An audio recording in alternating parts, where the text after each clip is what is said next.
We have a quorum. Welcome to the meeting.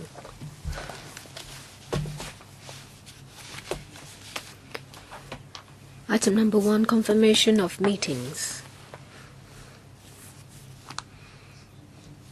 LC paper number CV bracket 11246, stroke 13 to 14. Minutes of meeting on the 28th of January 2014. And LC paper number CV bracket 11247, stroke 1314. Minutes of joint meeting with the panel on housing on the 29th of January 2014. So far, the Secretariat has not received any proposals for amendment. There are no questions or objections. Minutes confirmed. Thank you. Information papers issued since the last meeting. We've received 2 information papers, details of which are on the agenda. Any views? No. Next item. The next regular meeting is dated on the 27th of May 2014, Tuesday at 2:30 in the afternoon. 3 items are proposed by the administration. Reprovisioning of Harcourt Road freshwater pumping station. 2 detailed feasibility study on the environmentally friendly linkage system for Kowloon East. And number 3, planning and engineering study for housing sites in Yuen Long South. Investigation preliminary outline development plan and stage 2 community engagement.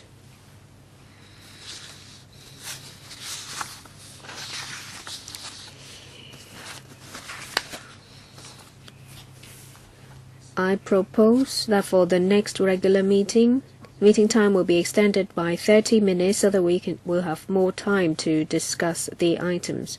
So the next meeting is scheduled to end at 5. Any comments? No? Item number 4. Mount Shan Development.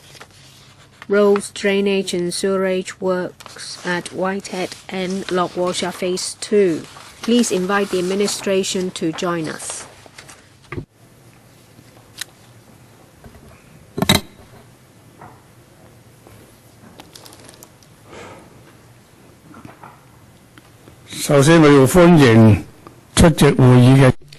Let me welcome officials from who have come to join us. You'll find the names on the attendance list. I'm not going to introduce them. Please take us through the paper. Chairman, members, thank you for your time.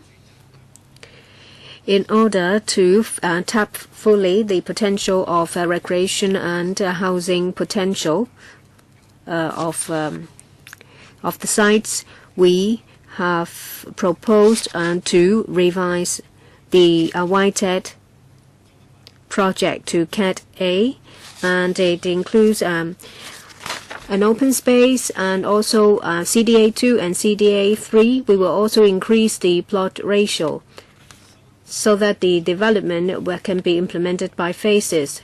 The revised use will increase population from 1,200 to about 3,200 people. In relation to the REC site, it will be used for recreational purpose. Part of the site is now used as a velodrome for cycling training purpose. In view of the increased population facilities in the area, it is necessary to provide the infrastructure to support the developments at Whitehead. For 756 CL, there will be a widening of a road, a pumping station, the construction of it, and also widening of another section of the road. We reckon that it will take $243 million. With your support, we will make an application to the PWSC on the 21st of May. And we would also like to upgrade Project 756CL to Cat A. In June this year, we will make a funding application from the Finance Committee. We think that work can commence in October this year and for completion in June 2017. Thank you. According to 83A of the ROP, if members would like to speak on an item that has direct or indirect pecuniary interest with the member will have to first declare the nature of the interest before he or she can speak. 4 minutes, question and answer for each member. Mr. Gary Fan, I have 2 questions for the Wukai Sha project. It covers a large area. Some of the works will be conducted at the peripheral of an archaeological site of the Song Dynasty. So I'd like to know about the impact of the works on the archaeological site. And in relation to the assessment, will the administration disclose the details of the assessment, say, for example, the progress of the archaeological dig and the relics discovered? We don't want a repeat of what happened in the Shatin Central Line. It says that it will provide about 3,400 flats if more housing is going to be built for the 2 CDA sites. Have they assessed whether the area will have the capacity to cope with the additional flats?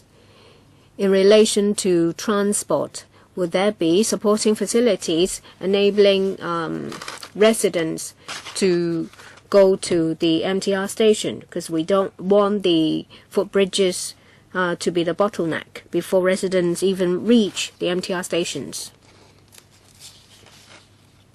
Mr. Chang, we have done some archaeological assessment. We have not identified any relics that needs to be preserved. The design of the footbridge caters for the development, so there will not be any problems with the capacity of the footbridges. Have all the questions been answered? You still have time. No. Mr. Albert Chan. Of course, I welcome the identification of a new site for housing. But every time when a site is identified, maybe it's a small site, say for example the one for the Baptist University, they spend a lot of efforts to find a small site, and it's like a battle. It's not cost effective. Sometimes the site's zoned as a REC or any land use, and then it's changed later. Of course, if you say it's for housing development, it's difficult for anyone to object to that. But of course, you have to take into consideration for some historical background when it comes to town planning. We have had some bitter lessons in different areas, say for example Yao Chim Wong or new towns. All of a sudden you find that there is not enough hospitals, parks. Like in Tin Shui Wai, everyone was fighting for a site, and in the end they found a site for the construction of a hospital. It's not ideal, but there is no other choice. When it comes to the Manshan development, it has its own background. Of course, the site near Whitehead is ideal for recreational purpose. There aren't too many sites left near the waterfront. Of course, I fully understand development needs, and I respect the district councils because they know the area well, and I respect their decision.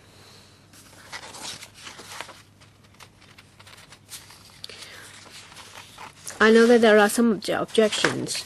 Has the district council come up with some other alternatives?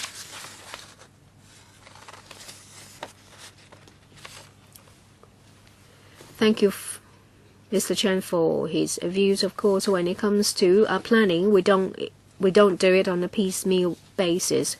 We look at the entire area as a whole. When it comes to Whitehead, the site was zoned as REC plus CDA. It's a huge site, but if we do an overall planning, it will take a long time. So a decision was made to split the site. This is a site of 15 hectares. By doing it this way, we can still have a comprehensive planning. There is still a CDA over in that area. We will first make sure that there will not be any adverse impact to local residents before we propose the land rezoning. Of course, we will go through the town planning board and consult the DCs.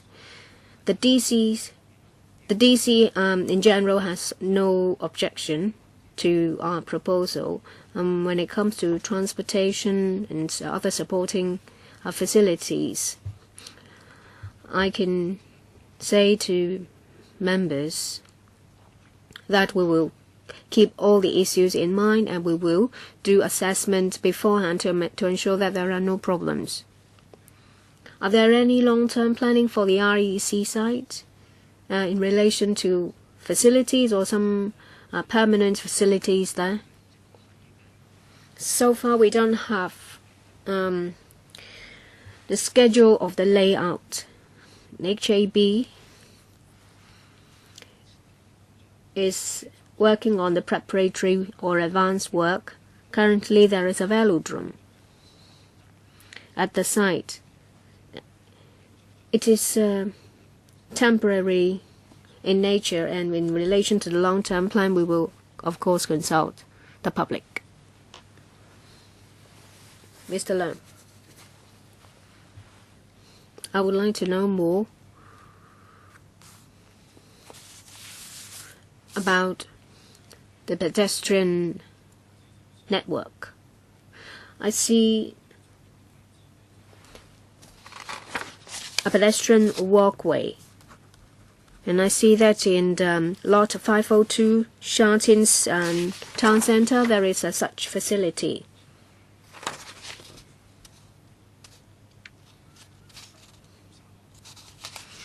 Now you propose this bridge leading to Yusha Road. We see that there will be an additional 2,000 people.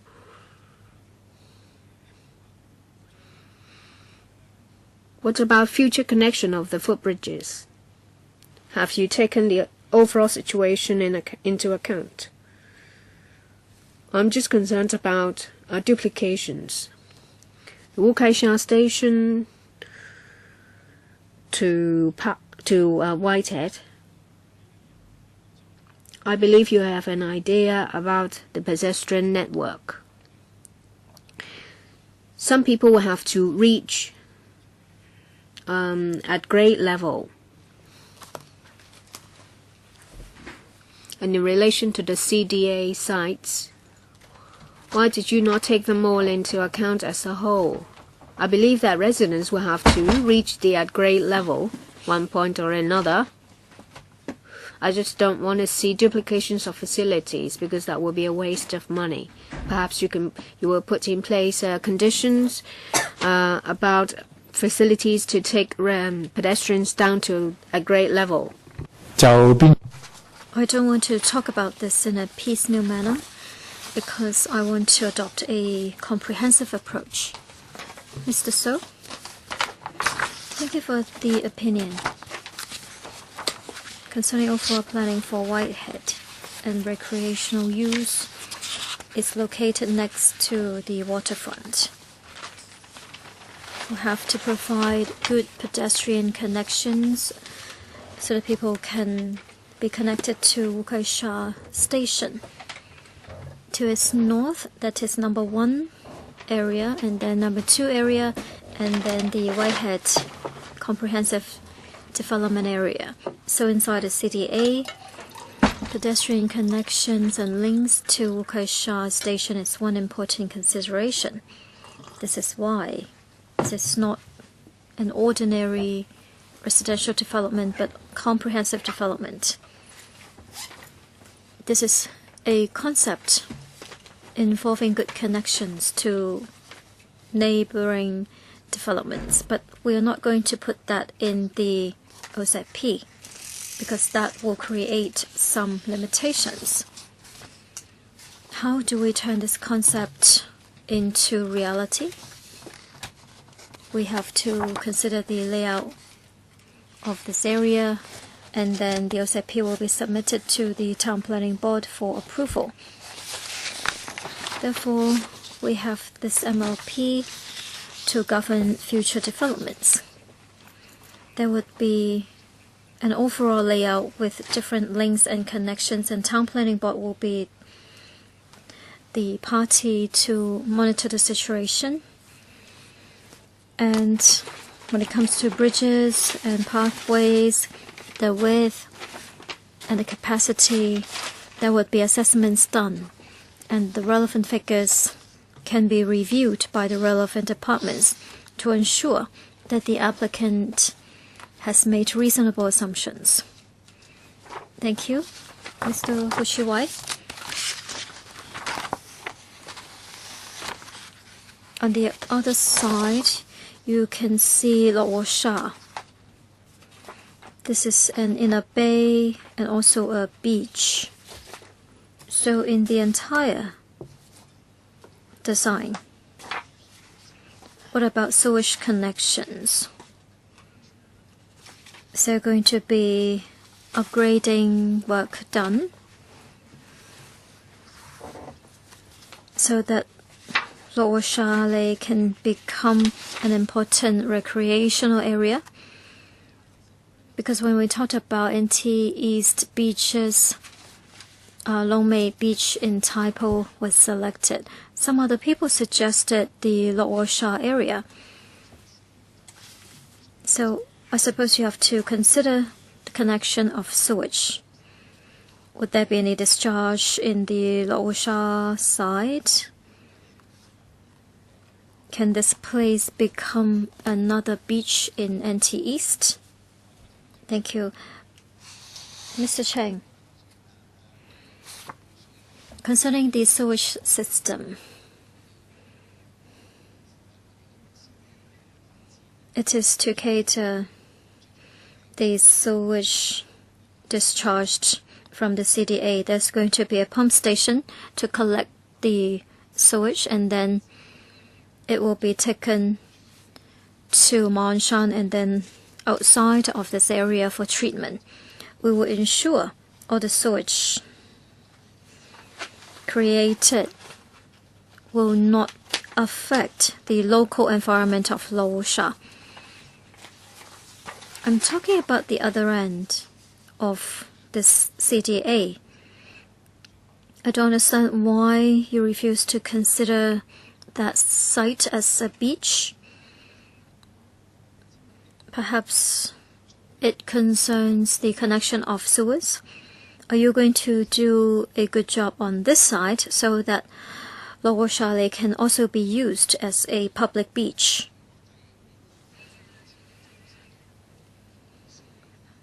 This pump station is to meet the demand of the CDA. Whether we can further improve the sewage quality so that Lower Charlie can be turned into a beach, we have to consider that next time.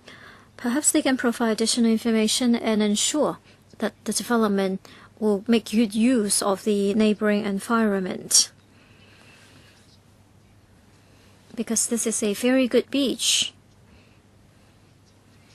If we can do a good job in the sewers system, then the local population will enjoy another recreational facility.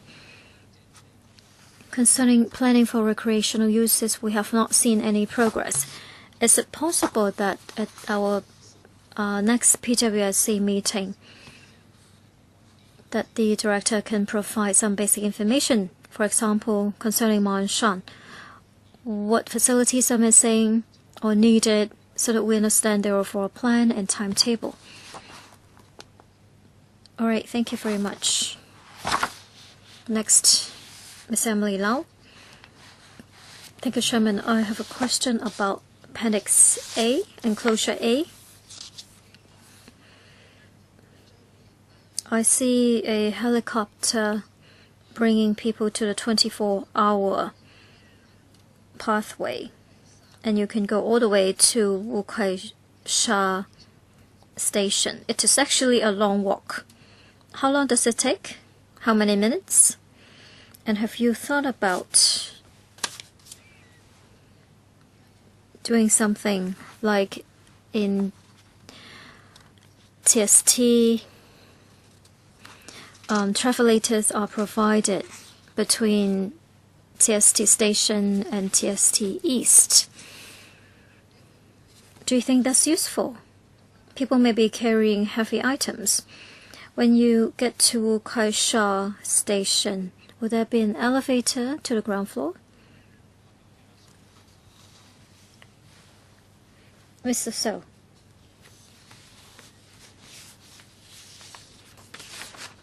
Concerning the travelators, they are indeed very helpful for longer distances, but I have taken this path from Wu Kai Sha station to Yusha Road about slightly more than 10 minutes. If people are carrying heavy items, then of course it would take longer. But if you look at the alignment, for ordinary citizens, it should be acceptable. At the MTR station, you can reach the ground floor. At the moment, we hope to make it more convenient to the users. And therefore, if possible, we will provide links and connections to make it an easier journey.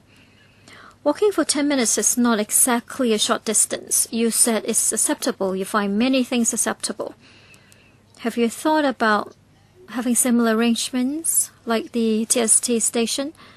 Every time I go there, many people would use the travelators. Sometimes people would walk outside because there isn't enough space. We had to fight for that system. I think that distance is actually shorter than this one. Can you copy that experience to here? Perhaps you only need 10 minutes because you are a fast walker. Are you saying there isn't enough space or you don't have the budget? If you come up from the elevator, and then what will happen? How do you go back to the ground level? Can you explain again, Mr. So? Whether we should use a travelator system at MTR stations, you see them all the time. What is the Chinese term? Yes, it's 自动行人通道 in Chinese. So when there is enough width and space, we can set up the system to increase the flow of pedestrians. and more people can go through the space per hour. If you look at Waukesha Station going to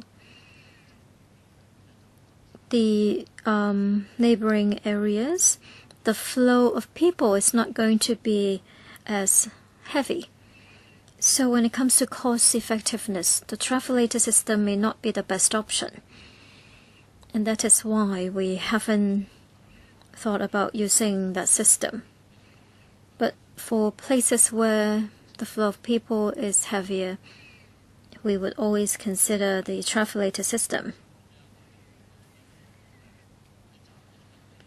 At the station, you can go to the ground floor.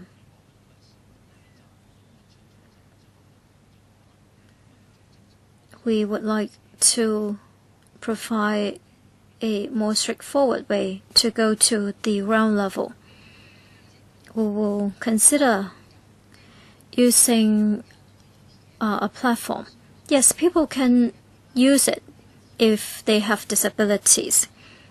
As for the travelators, it's not just for peak hours. It is also to make it convenient for people with heavy items or people with disabilities. So have you thought about this, Mr. Ma? I'm sure our colleagues have thought about this. The travelator system is very expensive, and in terms of operation and maintenance also very costly. So in Hong Kong, they are only used in very busy areas, such as between TST Station and TST East, and major malls or the airport. They are seldom used in other places. And I'm sure people who need to travel longer distances can take other means of transportation. Mr. Leung Shishak? Also want to talk about the footbridge. According to this design, it spans across Yusha Road. The expense, 30-odd million, together with the elevator. You are going to use the elevator and steps,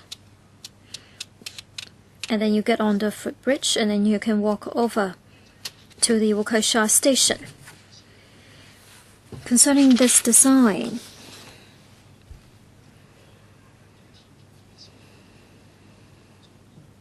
I'm worried that people will criticize you for having a footbridge with no one to use it, because the arrangement of the railing at the ground level will prevent people from crossing at the ground level. But many people would think that it is still more convenient to just walk over at the ground level. Perhaps you can allow dual use of the footbridge, or people will have to wait a long time for the elevator.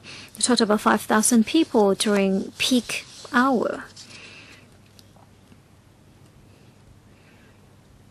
Perhaps you haven't really thought about this. Are you going to consider escalator as well,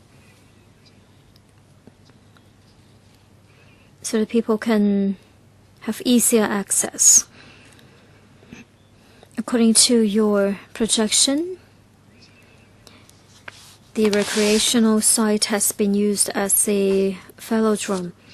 Most people would drive there or take public transportation for training.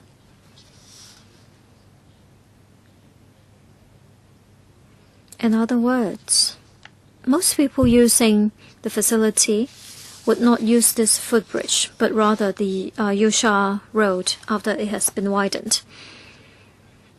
So perhaps the flow of people on this footbridge at the end would not reach 5,000. Is that correct? Thank you. Mr. Cheng? Concerning the design of the footbridge, we have given complete consideration to the need of pedestrians. Actually, on the two sides of Yusha Road, there will be railings until further down the road away from the footbridge, there would be an opening. If you look at CD2, 3, most people who would like to reach Wukai station, they will have to go to the platform in 502 and then use this footbridge to reach the station. We believe this is going to be used by many people. And the design of the elevator or the capacity, we have already considered the flow of people during peak hour. Using an elevator is always longer. I would prefer taking the steps if I'm a local resident. But what about those who carrying heavier items? They may want to have an escalator, because an elevator going up and down will take much longer. So you are only providing the elevator here in this design. It is not that convenient to the local residents. Just like other footbridges, people will criticize you because it is not convenient enough. Yes, understood. Thank you. Anyone else? If not, this item will be concluded. Do you support putting this to PWSC for funding application? No objection? No objection? Thank you. Thank you. And let's move on to the fifth item. Proposed amendments to Land Miscellaneous Provisions Ordinance, Cap 28. Let's invite the administration in.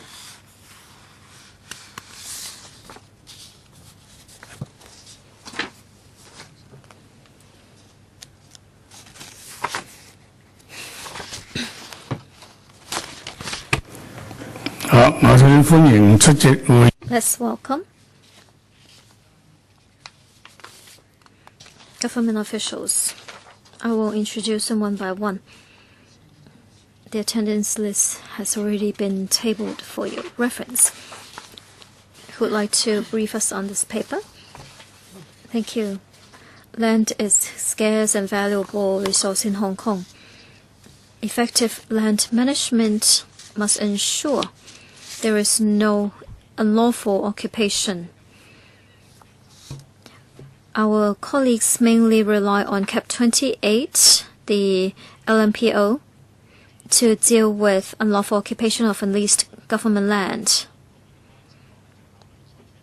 We would consider necessary follow-up actions according to the actual situation, including prosecution according to the law. According to the LMPO, the penalties for unlawful occupation of unleased government land, that is sections 4 to 7, would involve a maximum fine of 10,000 and imprisonment for 6 months. But this ordinance has not been revised since 1972, and it fails to have a strong deterrent effect. In March 2012, the Audit Commission completed a review of the management of government land, covering the action of Lands Department to prevent, detect, and rectify unlawful occupation. And they went to the PAC in May to have a public hearing. Later in that year, a report was released to ask the government to review the necessary penalties concerning unlawful occupation of unleased government land and consider introducing a system of daily fine to reinforce the deterrent effect. Therefore, we have made some proposed amendments to the ordinance so that we can increase the penalties and also introduce the daily fine system to have a better deterrent effect. We have taken reference of all relevant ordinances with similar offences, including the Buildings Ordinance, Cap 1 to 3, Town Planning Ordinance, and Waste Disposal Ordinance. Now, we are working on the details of the proposed amendments. Within this legislative term, we are going to submit the bill to legislature. Thank you.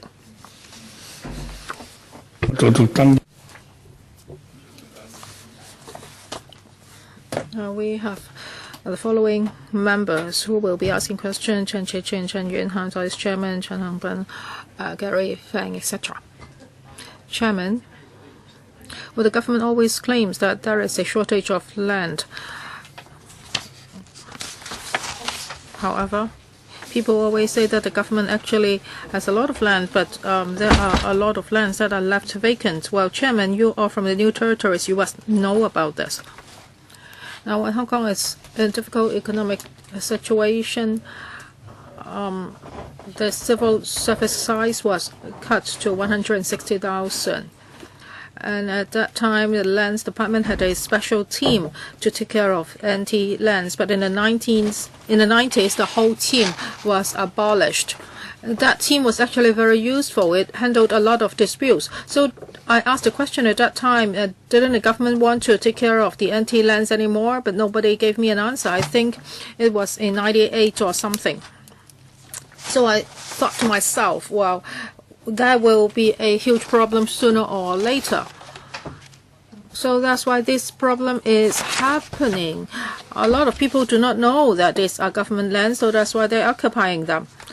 So it shows that when it comes to lands management, I think there is a dereliction duty on the part of the government. Of course, it's not the Undersecretary himself, but it's a huge problem with the former governments. At that time, because of the cutting of budget, the civil service size was cut, and that's why many anti-lands were not well managed.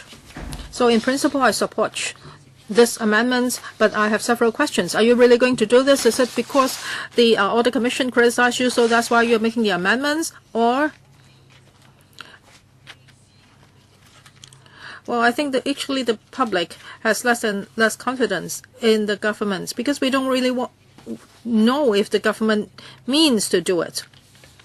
Now the government says that last year you handled 10 or 11,000 cases, and only 24 cases went to the court, and about 5,000 cases were ratified. And for the remaining 6,000 cases, you have not successfully instigated prosecution yet. So is it because you do not have enough manpower or what? In the 90s, you abolished the whole team that handled anti-lands. So what are you going to do now? Now, in response to the Audit Commission's criticism and pressure from the community, you are trying to do something, but are you doing it for real? And I have another question, Chairman. There are so many government lands that are being unlawfully occupied. So why can't the government develop residential properties on these lands? Or maybe I can ask Mr. Lam to answer this question first. Or Ms. Lam. For the Lands Department, when it comes to handling unlawful occupation of unleased government lands, we are the enforcement agency. So we will take appropriate measures to take care of such cases. For example, prevention, detention, and ratification. So we've taken into account the Audit Commission's opinion, and now we are trying to make improvements. In 2013, there were about 10,000 cases, and only 24 cases went to the court. And when we institute prosecution,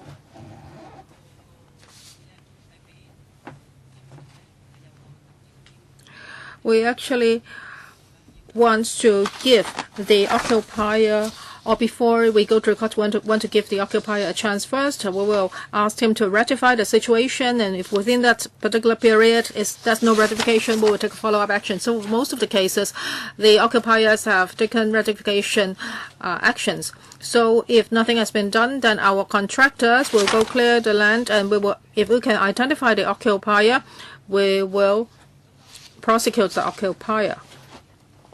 But of course, we have to collect enough evidence, and we need to identify the occupier. And if we have enough information, we will take the occupier to the court. I don't think my questions are fully answered. And for the Lands Department, I think the former director was Mr. Lau Lai Chiu. I remember talking to him.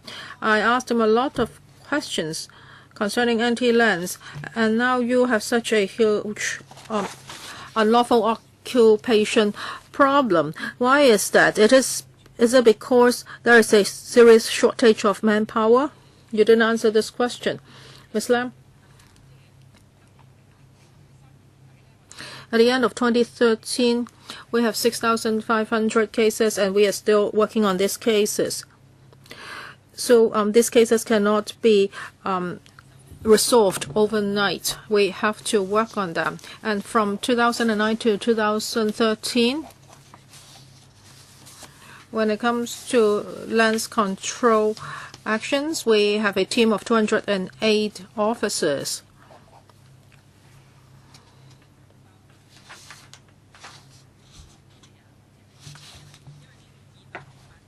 So for these 208 officers, other than carrying out land control measures, they have to take care of other things, for example, tree controls, banner display management, etc.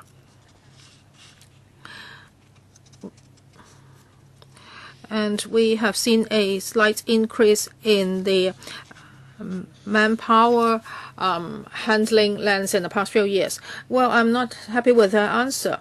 Well, she says that, well, for this team, actually, it does not only take care of land management, it also has to manage trees. So how can you resolve the problem? Now, it's only because the Audit Commission has criticized you, so you are trying to do something. Otherwise, you would have your hands folded. Okay, let us ask them to answer the question next time. Next, Vice Chairman, I'm also very concerned about this. Because government land has to be managed in an efficient and proper manner. This is very important. Otherwise, there will be unlawful occupations. And if they occupy the land for a very long time, it's very hard to clear them. And that will be a wastage of public money.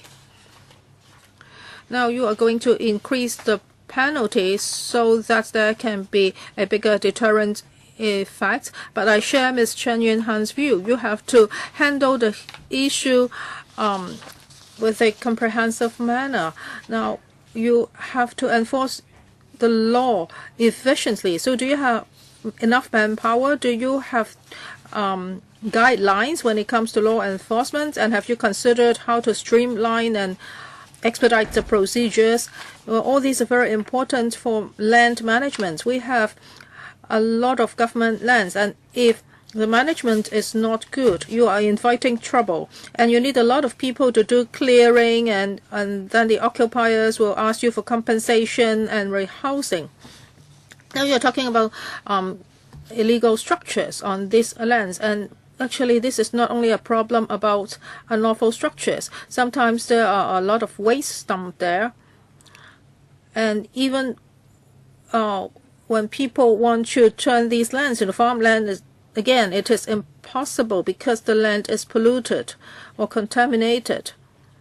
So I think for land management, you should have one particular ordinance taking care of all the aspects that would be more efficient. I think just by increasing the penalty is not enough. You have to manage the land resources in an efficient manner so that the land would not be occupied unlawfully. Most of the time it's because there's unlawful occupation, so that's why the lands are contaminated, and you need a lot of resources to reinstate the lands. So I hope the government can think carefully. When it comes to managing land, you have to adopt a comprehensive all-round approach. You cannot just increase the penalty.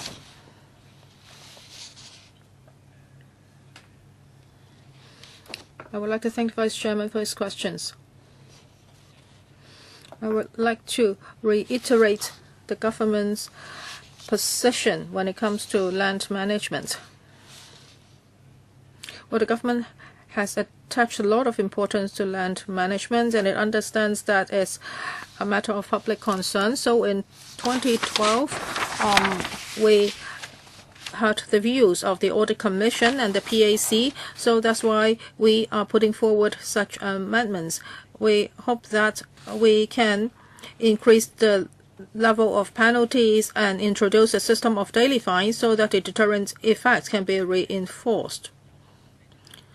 So by doing so, we hope that the lands departments can manage Hong Kong's lands efficiently.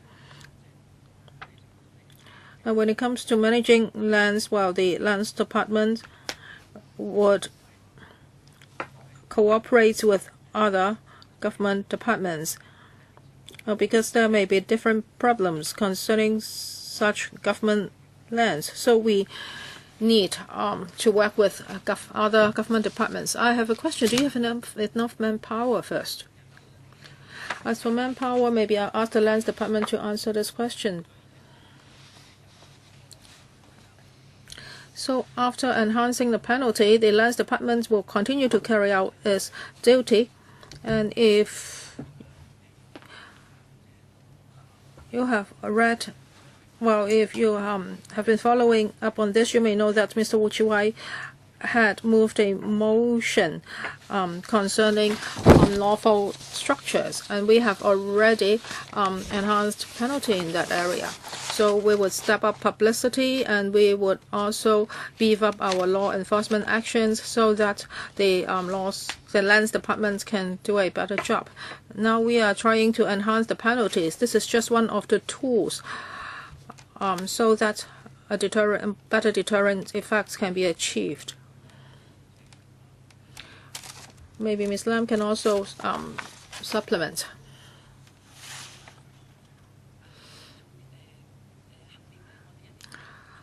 Well, we will step up our patrol when it comes to black spots.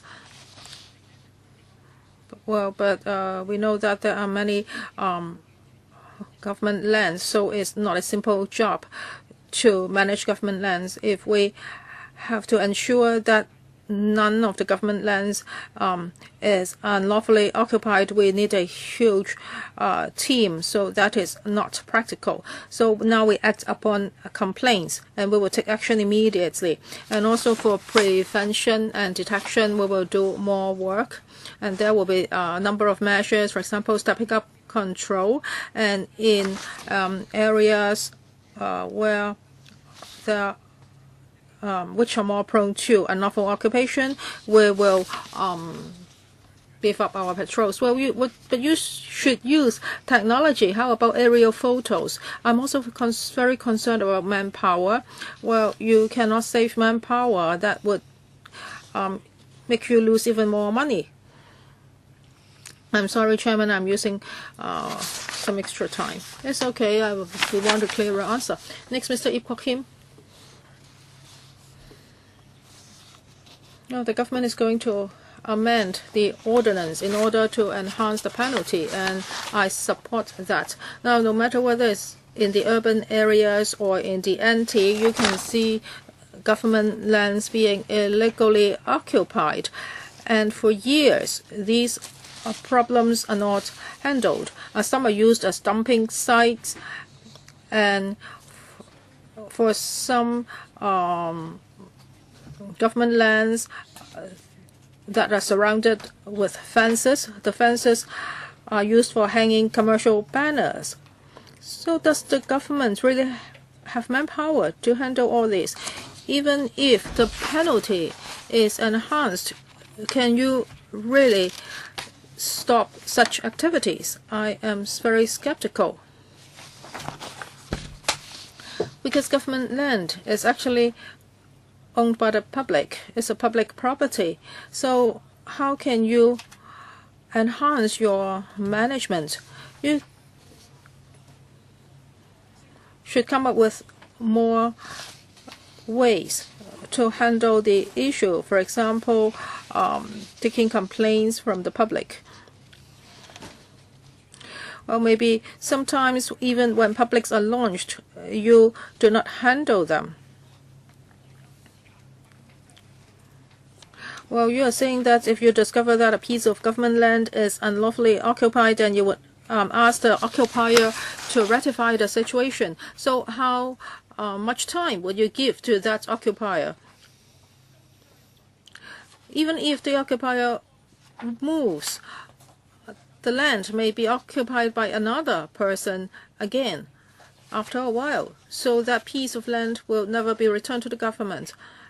And also now you are proposing some amendments. And you want to introduce an additional daily fine and introduce an escalating scale of maximum fines, etc. So how about the size of the government plot? Well, maybe the plot occupied unlawfully is very big. Then will the penalty be different? Well, Mr. Law will tell you more about the rectification period.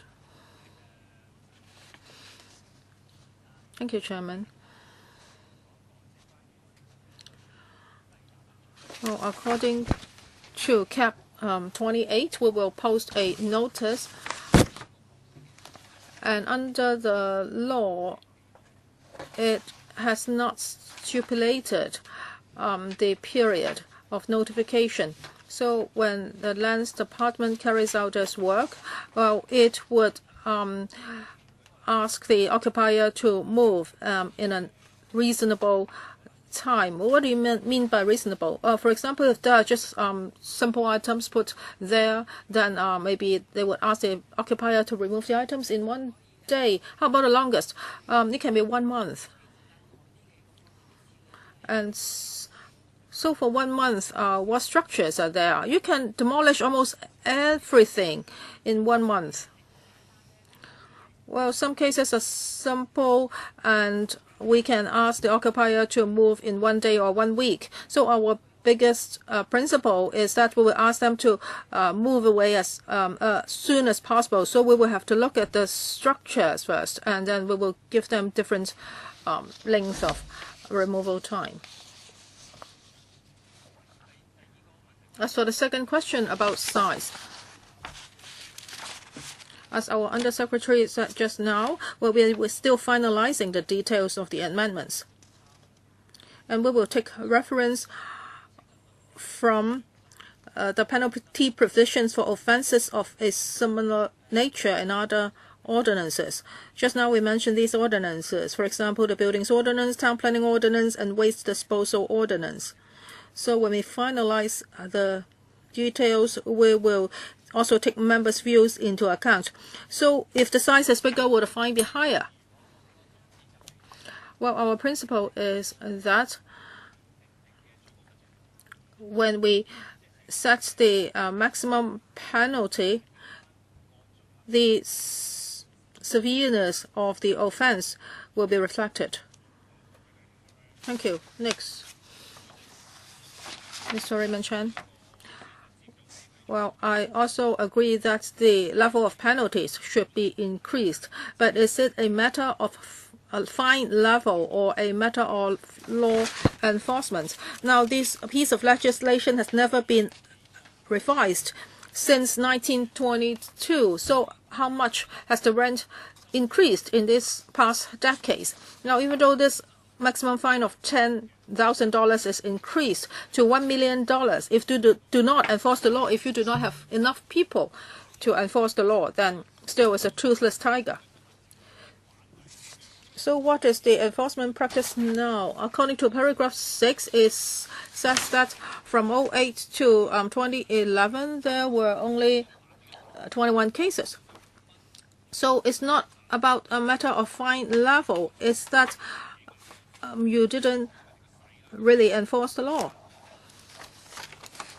So what are the law enforcement procedures now? Just now the Undersecretary said that if the press reports on such a case, then you will take action. So for a case like this, how much time will it take before you sue the occupier? So is it because you do not have enough manpower to enforce the law, or you simply just do not enforce the law? Well, for some small farmers, sometimes they are not sure whether they are working on a government land. So will you exercise your discretionary power when you handle cases like this? And also the government would also clear the illegal structures. So after that, you would ask the occupier to give you back the clearance fee. So in the future, if that is a daily fine, then would you just let it be? You do not clear the structure so that you can collect your daily fine? And I agree that the size should be related to the penalty. Say, for example, is $20,000 for a huge site. So for a month, it's less than $1 million. It will be cheaper than paying rent. So you need to consider to link the size with the penalty. Thank you for the suggestion. We will consider your proposal when we are finalizing the penalty. When it comes to small farmers, as the Lands Department said, we understand the impact on small operators. So there is a notification period. We give them sufficient time to rectify the situation. We believe that we do it reasonably. And when it comes to the process, I will defer to Mr. Law. Thank you for the question. Let me briefly tell you about how we deal with illegal occupation. As Miss Lam said, because of different facts of different cases, and also because of the number, we can't watch them round the clock. So we will deal with cases of complaint or press or related to press reports. We will, as soon as possible, send staff members to the site in question to take a look at the situation. If there is illegal occupation, we will post a note according to Cap 228. When the notification period is up and the illegal occupation continues, we will take further action. If necessary, law enforcement action. Depending on the situation, as Ms. Lam said, there will be different approaches. In some cases, the occupier will rectify the situation themselves. In some, the Lands Department will enter the site and demolish the structure.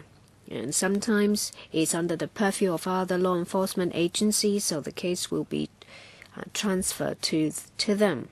Each case is different. The Lands Department will seek legal advice. If there is sufficient evidence to warrant prosecution, the Lands Department will follow up the situation and initiate prosecution. And I'd like to take the opportunity to clarify that if you rely solely on the number of prosecution to assess the enforcement action of the Lands Department, you will not be able to see the full picture. Members also mentioned about certain cases, whether there is elbow room for the occupier to rectify the situation. Under the Lands Miscellaneous Provisions Ordinance, there is a mechanism providing a certain period for the occupier to discontinue the illegal occupation of government land. So it's not the case that we will take enforcement action.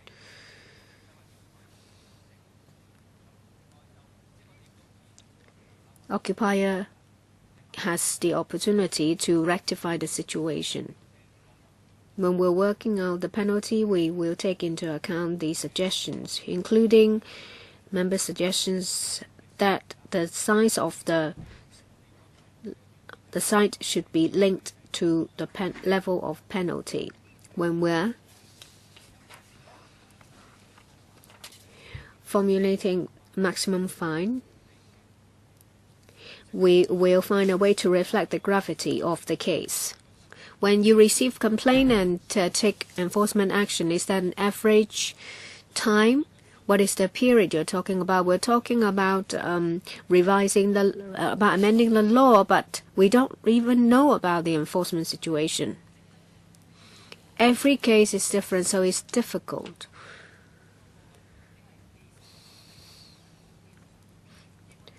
To say when a case will be completed. We can't give you the specific figure because every case varies.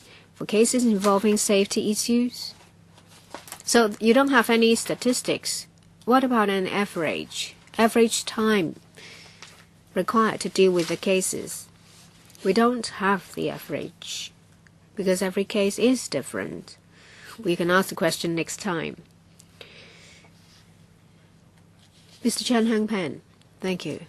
Land issues are very complicated. It may involve relocation, removal of residents who have been living there for years. They may need resettlement. From previous contact with the Lands Department, I learn about how they deal with cases, and I appreciate the efforts they put in. They do follow up on these cases. This time we're talking about enhancing penalty. According to 7A, you said that you are going to increase the maximum fine. So what do you have in mind?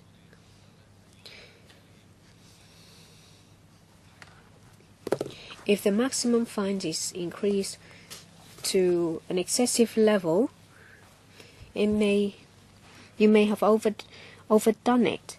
Say you will just send an old granny to jail simply because she used a small plot of land to grow some vegetables. And there has been cases when the occupier was aware that you're going to give them notice, and before you serve them the notice, they left. And once you turn your back, they return. So have you successfully prosecuted such cases or notify them again as soon as they return? There are some sites that have been laid idle for a very long time. Will you simplify the procedure to let members of the public to lease these sites on a short-term basis, to put these sites into optimum use and to prevent illegal occupation? I'd like to get some answers. Thank you, Mr. Chen. And you have mentioned a tricky case. The occupier was notified and the occupier left. As soon as our back is turned, he returned. Yes, this indeed is a tricky case. It's our policy that when it comes to government land, if it can be put to good use, we will lease them on the short-term basis. The details I will defer to Mr. Law, the PAS. The member mentioned about penalty. Currently, it's $10,000 and an imprisonment of 6 months. This is outdated. We need to enhance the penalty. We have taken reference of relevant of similar offences under relevant ordinances. We will finalize the penalty level, having taken into account members' suggestions. Now, under Cap 28 is not a fixed penalty; it's a maximum fine. So when the case reaches the court will, depending on the gravity of the case, impose a fine. In past cases, the Lands Department sees that the maximum fine is not imposed in each and every case. The member also mentioned about some areas where there is a common occurrence of illegal occupation of government land.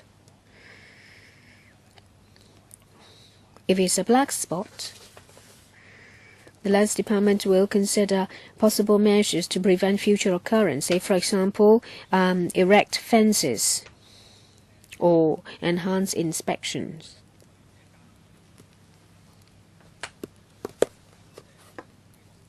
So they will adopt measures to prevent future occurrence of occupation of government land. Let me see if Ms. Lam would like to supplement. Now, Mr. Gary Fan. Thank you. In the transport panel, we talked about enhancement of maximum penalty of default of payment of fine, and also a fixed penalty. We think that this will not tackle the root of the problem. Ms. Lam, Mr. Law mentioned that relying solely on prosecution cases will not give us the full picture. But of course, the LegCo will look at the figures and make a judgment and decide whether the maximum penalty needs to be enhanced. We're now talking about the illegal occupation of government land. There are some leasing, there is some rationalization, and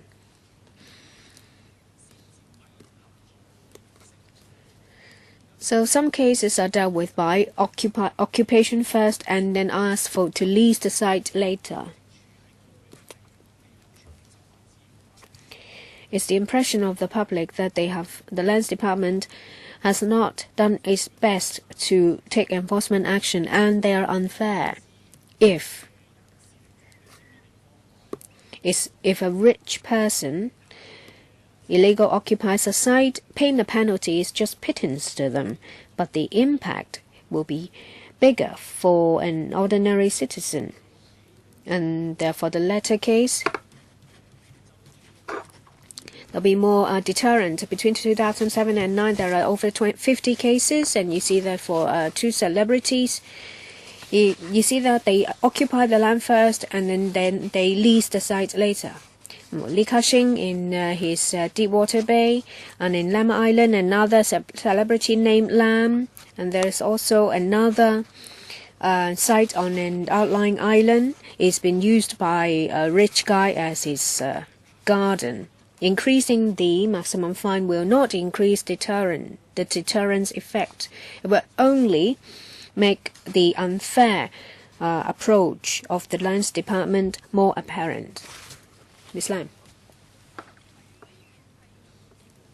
In relation to illegal occupation of government land is an offence. Once discovered, the Lands Department will, without fear, will take impartial enforcement action according to the Lands Miscellaneous Provision Ordinance.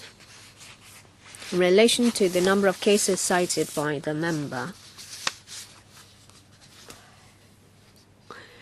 again, we are impartial in our enforcement action, regardless of the status and position of the occupier.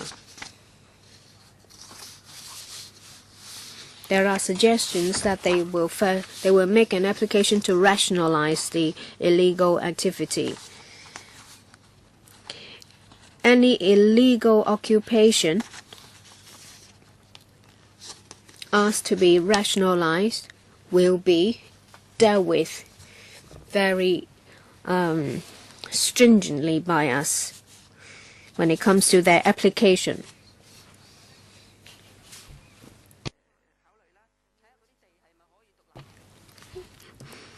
We will vet their application vigorously to see if there are other purposes, and we will seek the views of other departments before we consider rationalization or regularization of the site. We follow Cap 28. We ask the situation to be rectified. Next, Mr. Leung Chi-chung.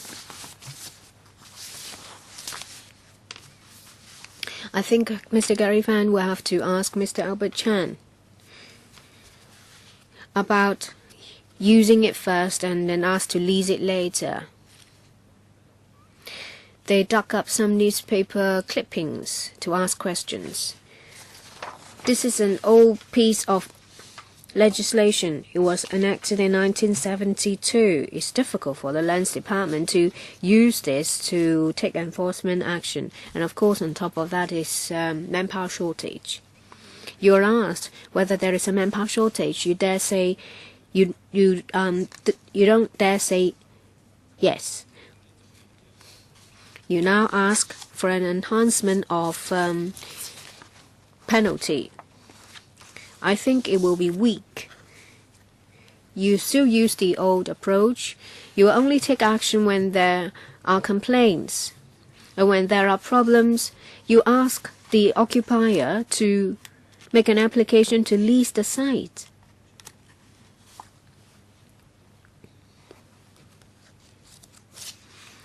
The Lands Department will have to review their manpower level at the same time as the review of the law. Sometimes I receive requests for assistance. There are a lot of cases in the rural area, maybe in front of their house or behind their house.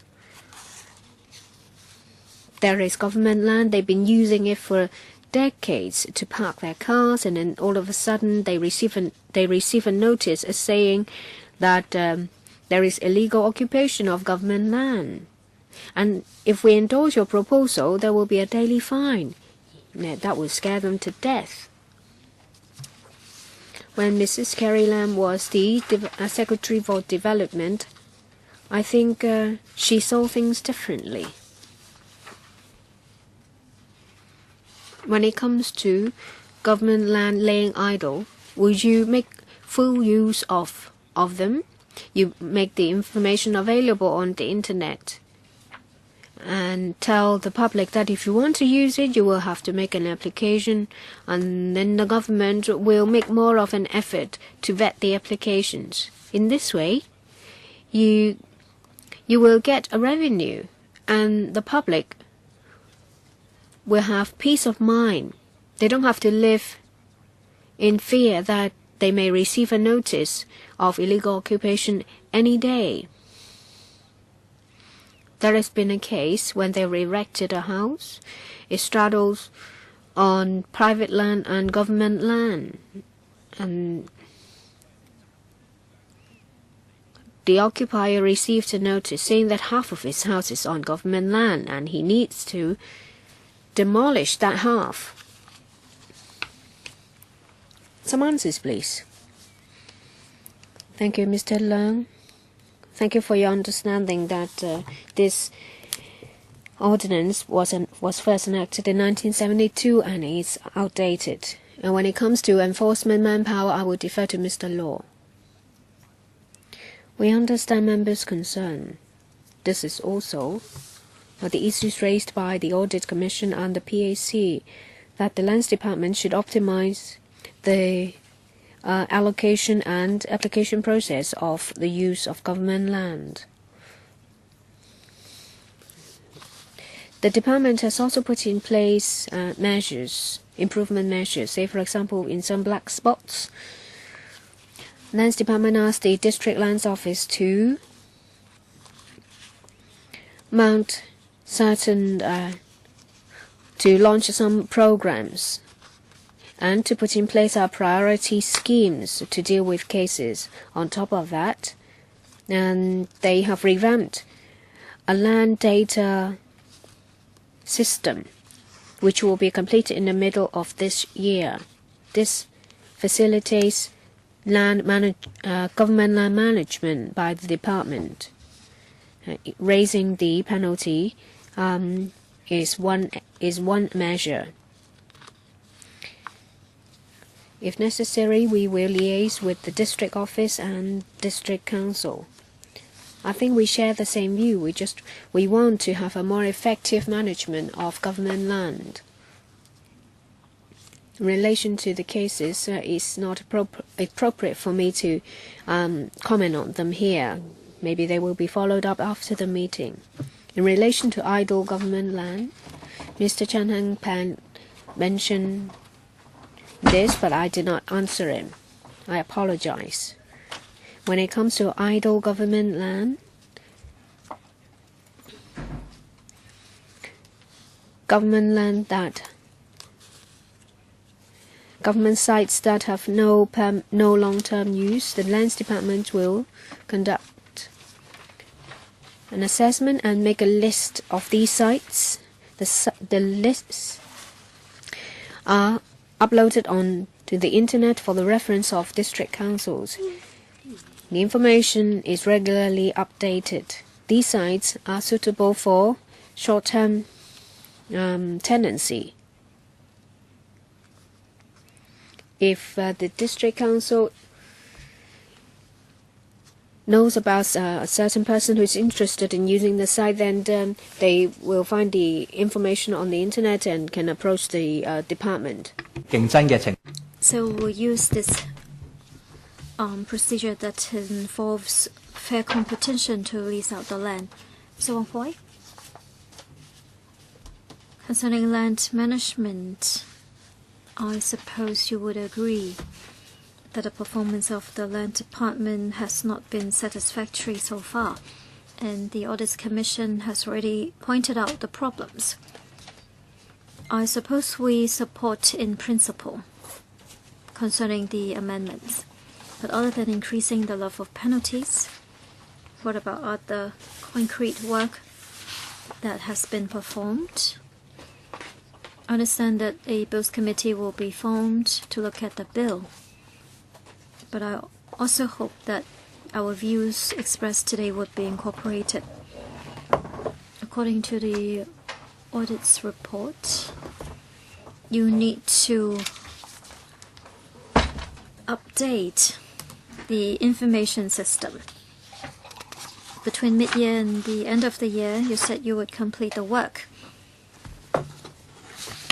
And handheld devices should be provided to frontline staff so that they can effectively obtain necessary information. So once you upgrade the system when the devices are not made available, how would our frontline staff understand what is going on? Do they just look at a piece of paper and check it against the actual site? The buildings department, because of the lack of manpower, has outsourced the work to some surveying firm to inspect properties for unauthorized structures. So now we will increase the penalty. We also need to look at a comprehensive and effective way for land management. Without proper enforcement action, penalties are useless. What about the handheld devices? When are you going to provide such devices? Or are you telling us that it is not necessary, or there is a better option? Secondly, when it comes to inspections, are you going to commission surveying firms to do it? Concerning the land information system and outsourcing issues, I will ask Madam Lam to respond. Handheld devices we are now identifying a contractor to get a report to see how much it's going to cost. Once the feasibility report is, when is it going to be available? Towards the end of the year. It was 2012 when Audit Commission released a report. It's been 2 years already.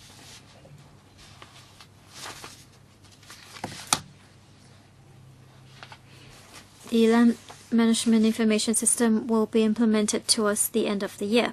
But when it comes to the handheld devices, when we prepare the contract, the question is, it's useful. You know about this. How come it has taken 2 years already and you are not yet combining the two things? Are you asking your staff to look at papers? Concerning the handheld devices, it was not in the original plan.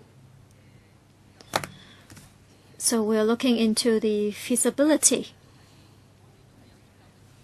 We have sufficient resources to go to the actual sites. Whether it is government land or private land, we can identify it. How? You bring a map with you?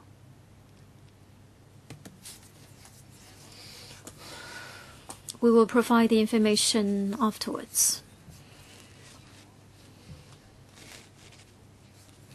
Whether we need to do something like the buildings department, ask other companies to do the inspections. We don't have such a plan at the moment.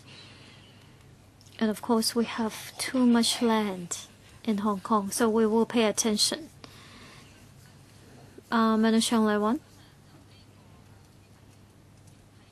concerning unlawful occupation of unleased government land and the penalties involved.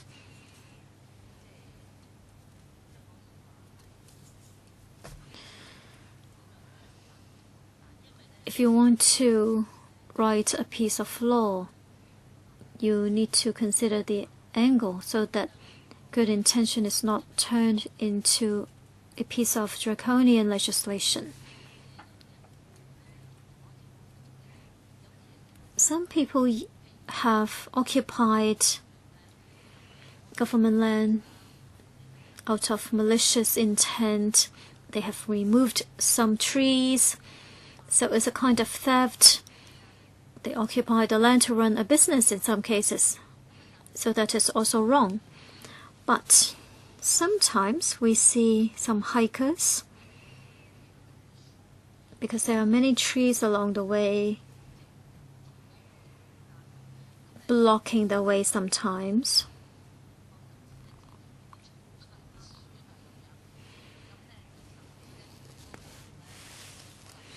So sometimes they have to remove some of the tree branches. They also put some materials on the steps to make it less slippery.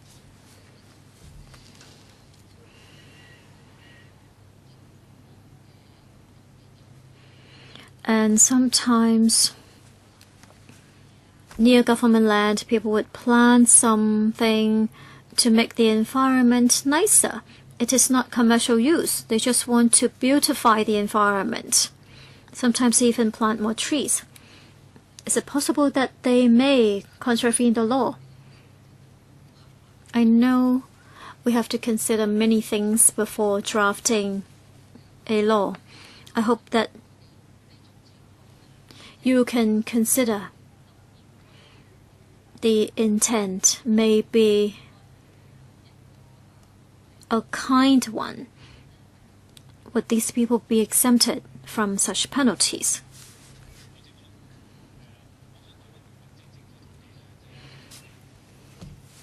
We can occupy government land, and we should not encourage the occupation of unleased government land. That is the biggest principle.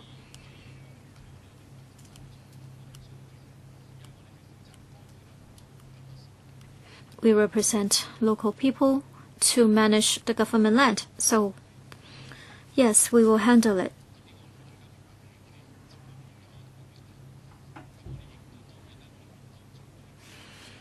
We have our own standards and we will provide sufficient lead time to eradicate the situation. Are you happy with that?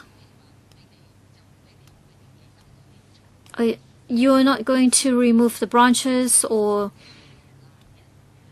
mow the lawns from time to time. If someone has removed some branches or some grass, would they violate the law?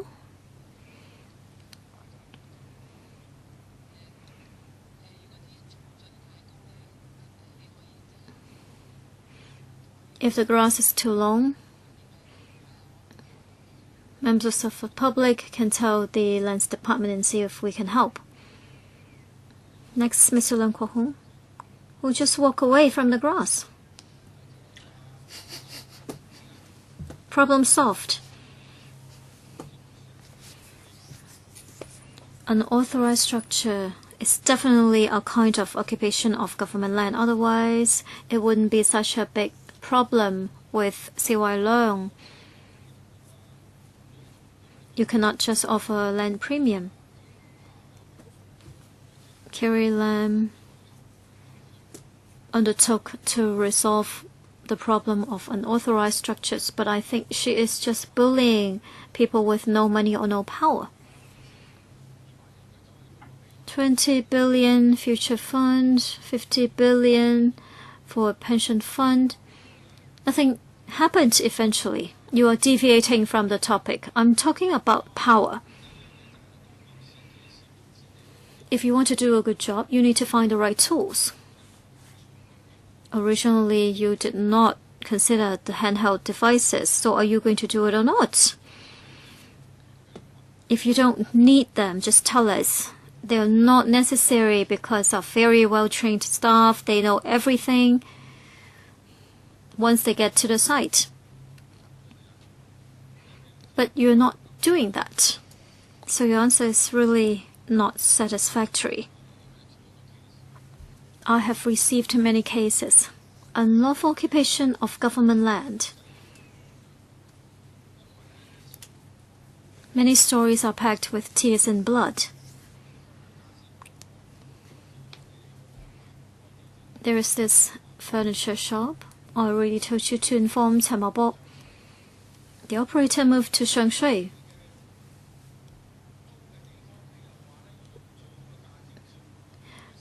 In terms of STT, you talk about the best value.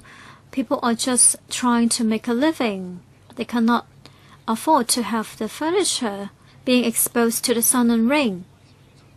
If you take the land back, people have to be relocated.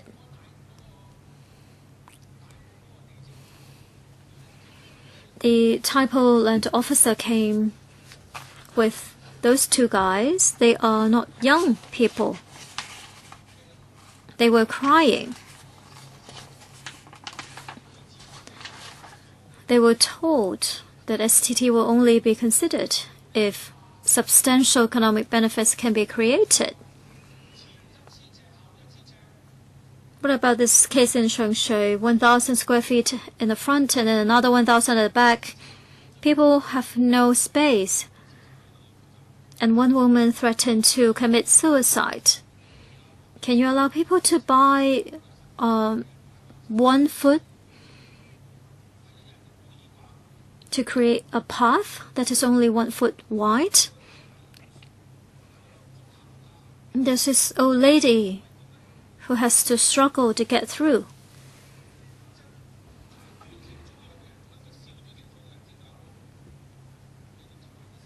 How do you enforce the law? Can you tell me? Everything is being recorded. I just want to ask you about these two cases. This woman is hysterical. If she dies, you are responsible. And that operator in Typo,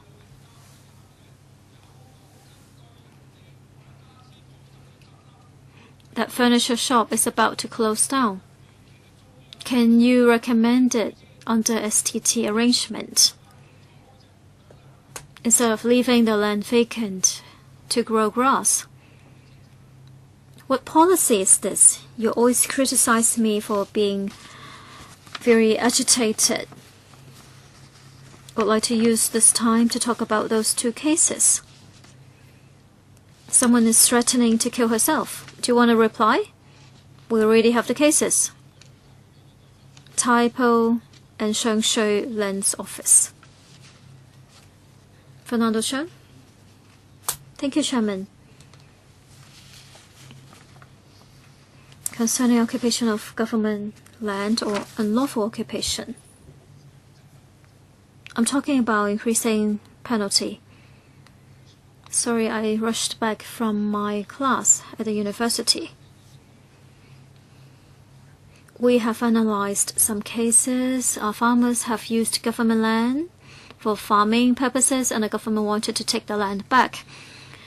In dealing with such government land being unlawfully occupied, the Lands Office adopts different approaches. Sometimes they will use the standard approach. Sometimes they will also use short-term tenancies to resolve the issue.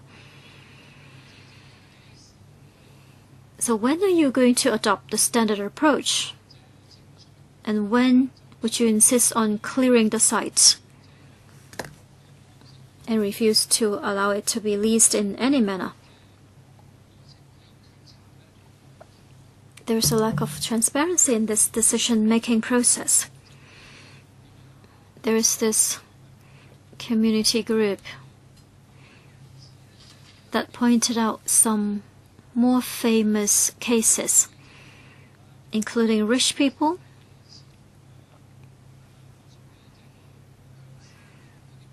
and also some friends in your network, Mr. Lau, Mr. Lam, the Vice Chair,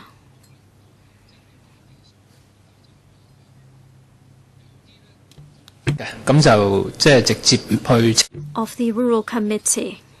That's another case. So the government is saying you want heavier penalties. The occupants may be farmers or older people. Some of them simply don't know, because the boundaries are not always very clear. So sometimes they accidentally occupy government land. Would such penalties create a great blow to these people? Of course, we do not encourage unlawful occupation of government land. But when it comes to old farmers, old villages,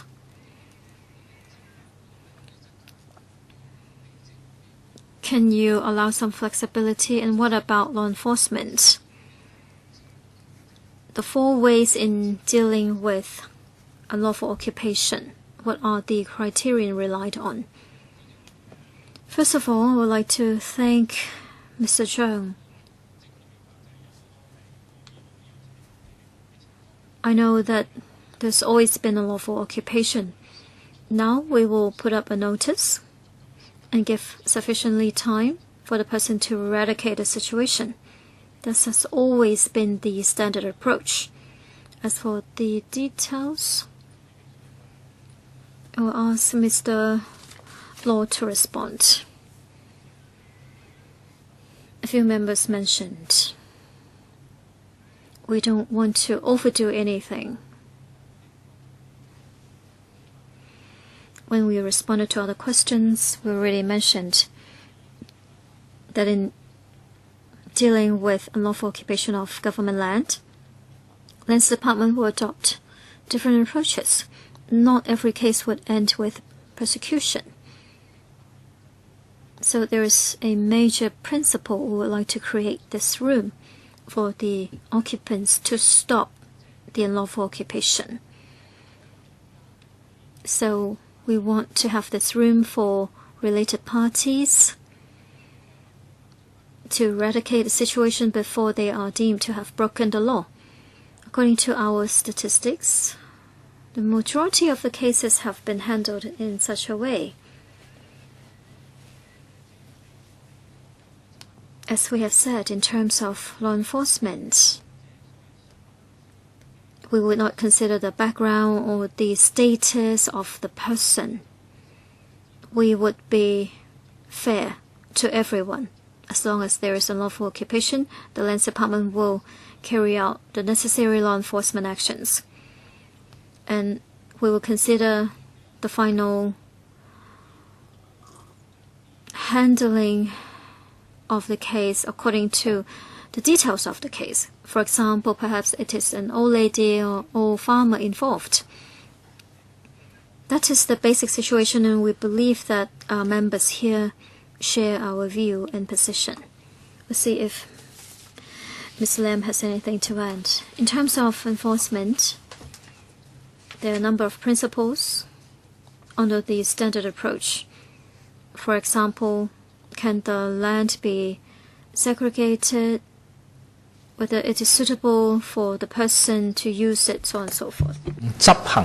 Can the government give us a paper explaining their approaches in accordance with the law? You're asking them to give you a paper? Yes, you talked about 4 ways: prosecution, clearing, a standard approach, etc. So our committee can ask them for a paper. Can we do that, Chairman? Yes, we will provide you with the relevant information afterwards. That is, we will tell you how Lands Department handles land control issues. Okay, so first round ends. Well, first round ends. Now we start the second round of questions. Ms. Chen Yunhan. Well, Chairman, I've been listening, but I am quite worried. Well, the Lands Department is under the Development Bureau. I don't think that they are lazy, but there are so many procedures that they have to follow.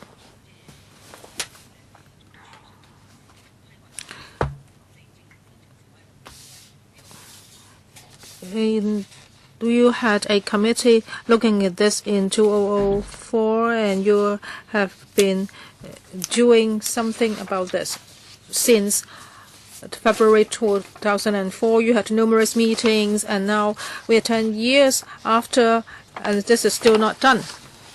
So that's why the Audit Commission is criticizing you, and you are just responding by in a proposed increase of the penalties. Now there is a shortage of manpower, so can the government give enough manpower to the relevant department? Well, unlawful occupation of government land is a problem, no matter whether it's in the rural or urban areas. So is there a shortage of manpower? If that is the case, then you handle it. And for increasing penalties, you have been talking about that for 10 years, and now you finally do it. This is a joke. And the second question is, how many these sites that we're talking about? Can you give us a list of all these government lands in 18 districts? Can you download the information for me? And how are these lands being used? Well, some people may be doing small businesses on them, so maybe it's just a very small site in front of one's house, and you can actually lease that small site to that person. Why can't you do it? You can do it on a short-term tenancy basis. Now, if you do not want to rent out the land, you can resume the lands in phases. Waste no more time. People may have been using the site since 1972. I'm very pissed off. More than 10 years ago, I have already asked you not to abolish that team handling the anti-lands. I remember Mr. Lau Lai-Chu was a very good director. However, the team was abolished, and now problems have accumulated. So if you do not want to rent out the lands, you have to resume them in phases, in a systematic manner. So, Under Secretary, please give me a paper. Other than the ABCDE under paragraph 7, I also want to see more information.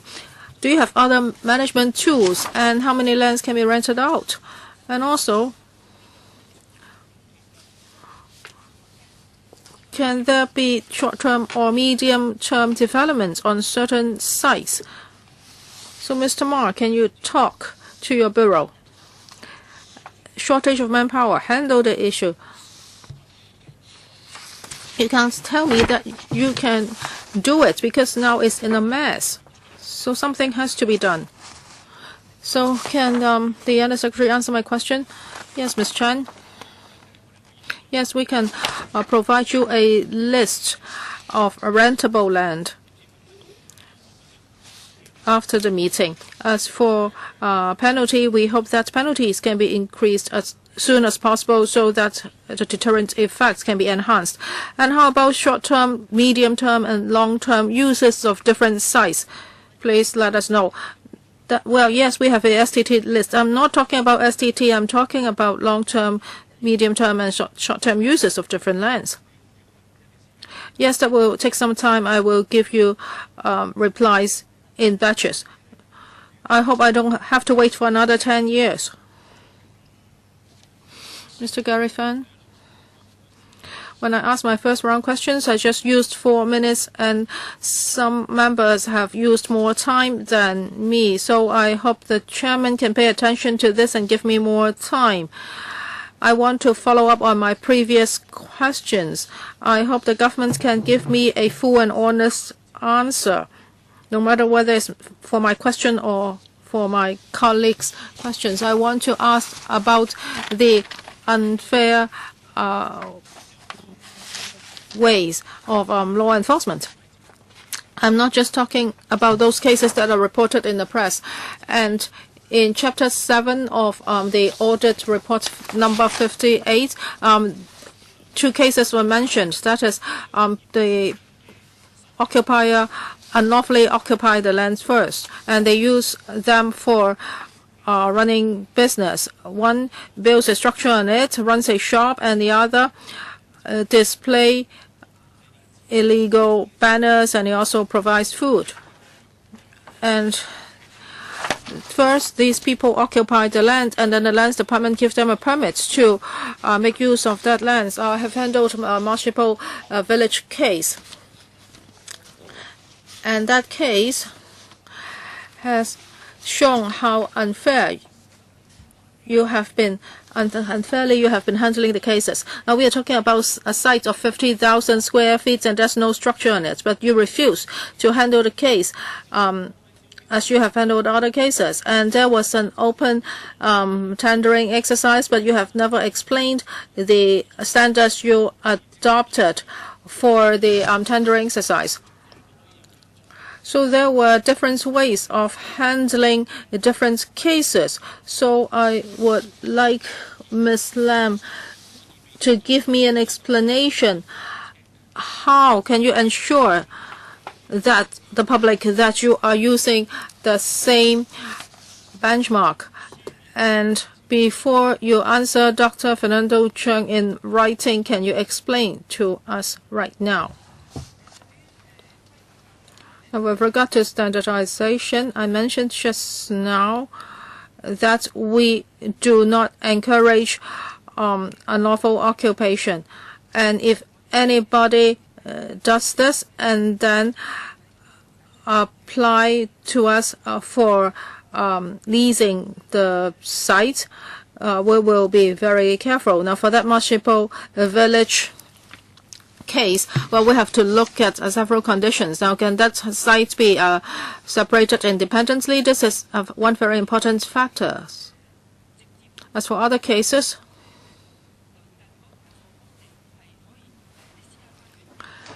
we have to look at the residential site adjacent to it and whether that site is used as a private garden, etc. Now, on Thursday, our complaints division will be looking at this. As for Mr. Lai's case at Marshibo Village, now he occupies that site, but he's using it for farming, and that's exactly the use of that site. But a company has just been set up for 3 days, and you give that site to that company. and you do not know whether this company will use this piece of land for farming and whether that person can run that land in a sustainable manner. So this has shown that you have been unfair when you handle different cases. I would like to supplement.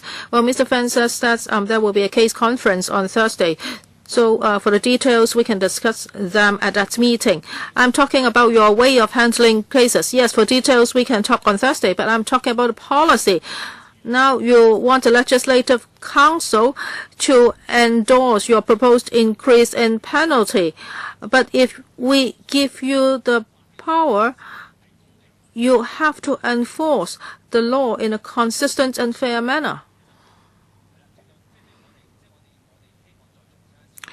Now, we want to iterate that the Lands Department will follow procedures, and it will be fair and just. It will not be looking at the identity of the applicant when it handles cases. So after Mr. Chen's question, we will finish this item. Well, just now another member mentioned my name, so I have to say something. Chairman, I have to declare interest. I have been criticized that I have been occupying government land unlawfully. Well, actually, I have never fenced it off. Now, if Mr. Leung Chi-chung goes to Yuen Long, he would see that his supporters are actually fencing off government lands. So he pointed his finger at me unfairly, and I would like to reproach that. Now, Chairman, you know very well about the rural areas. Some people who are living in small houses, they want to apply to the government to make use of the piece of land in front of their houses. They have to get support from village representatives. And 10 years ago, you already had to spend $50,000 to get this kind of support. So many people are making steep profits by doing this. So, Mr. Leung Chi-chung, don't tell me that you don't know anything about this. So, standardization is very important. Well, there was this celebrity who built unlawfully on a government land. That was about 10 years ago. I already said to the government that the penalty should be pitched at a market rate level. Now, if he occupies 10,000 square feet unlawfully, you should look at the market price of that 10,000 lands. It's like Mr. Leung Chen-ying, what he's been doing at the peak. So you should ask a surveyor to make the calculation, and then you should also look at the number of years he has occupied that land, and then you should charge him for that rent. Now, because if you are just fining them for thousands of dollars, it's very cheap. If you live at the mid-levels and you occupy 10,000 square feet unlawfully, well, how much will that cost?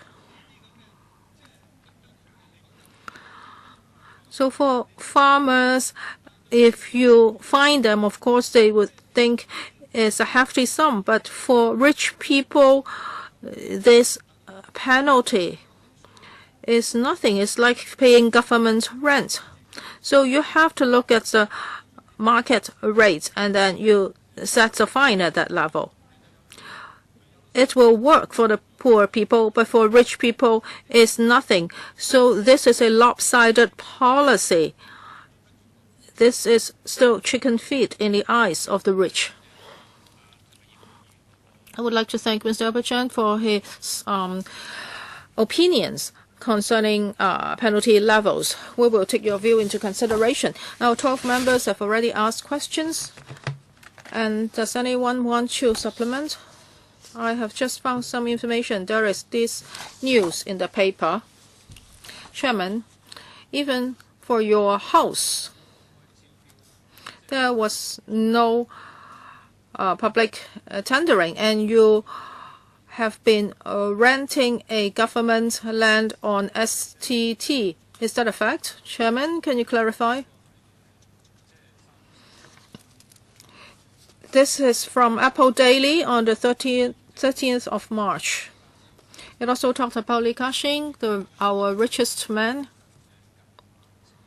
He also has a 10,000 square feet government land that he rents in the vicinity of his house. He uses that as his garden, and it also talks about you and also some famous businessmen, for example, Chai Chi-ming, the Toy King, and also Lam Lang Sing. He has such a site on Lemma Island.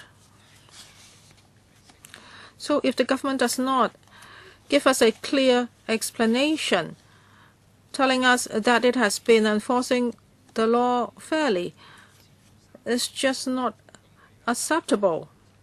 Now the government wants to increase the penalties, but those who will be penalized are mainly farmers and relatively poorer households living in the new territories.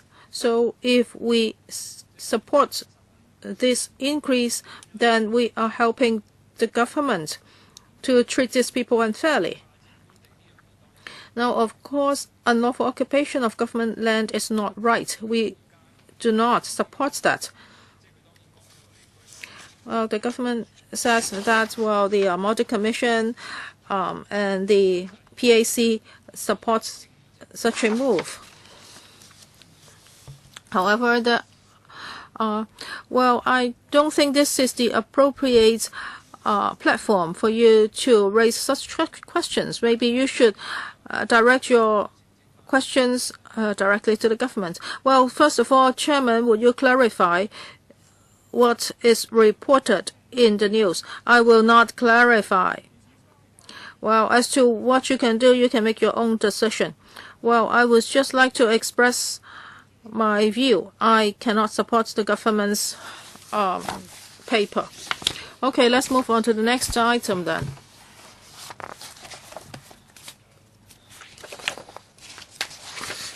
Agenda item 6. Planning and engineering study on Sunny Bay reclamation. Please invite the government representatives to come in. Thank you, government officials.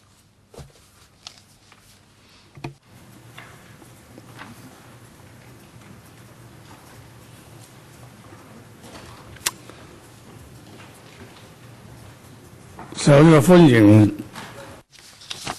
us welcome the government officials. The list of the officials is already tabled, so I'm not going to read out their names one by one. Can the government representatives take us through this item first? The government will be making its presentation with PowerPoints. Chairman, members, this is PWP item number 751 CL, Planning and Engineering Study on Sunny Bay Reclamation. Now, in July last year, we started a public engagement, and it is about enhancing land supply strategy reclamation outside Victoria Harbour and Rockhaven development. And there was a broad support for a six-pronged approach for enhancing land supply, including reclamation outside Victoria Harbour. And we have identified 6 possible places for future development. So there will be artificial island, and also there will be reclamation. So we started another PE in March, and with regard to the proposed reclamation sites and artificial islands, we consulted the public. As for Sunny Bay reclamation, residential developments, commercial uses mainly for tourism-related facilities such as hotel, retail or dining, government or GIC users, etc. There were a lot of supports, and so we have started our feasibility study, and also in the CE's policy address is said that in order to provide a long-term use land for Hong Kong, now planning and engineering studies are being carried out in certain areas, for example, in Sunny Bay. So Sunny Bay is situated at a very good location, is close to the Disneyland and a Sunny Bay MTR station, so it can become a hub for business operation and entertainment.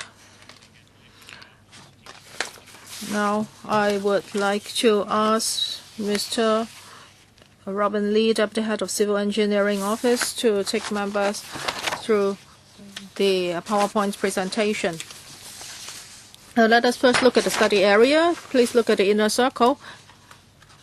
You can see this is the potential site for reclamation at Sunny Bay, and outside it you can see a pentagon. This is our study area.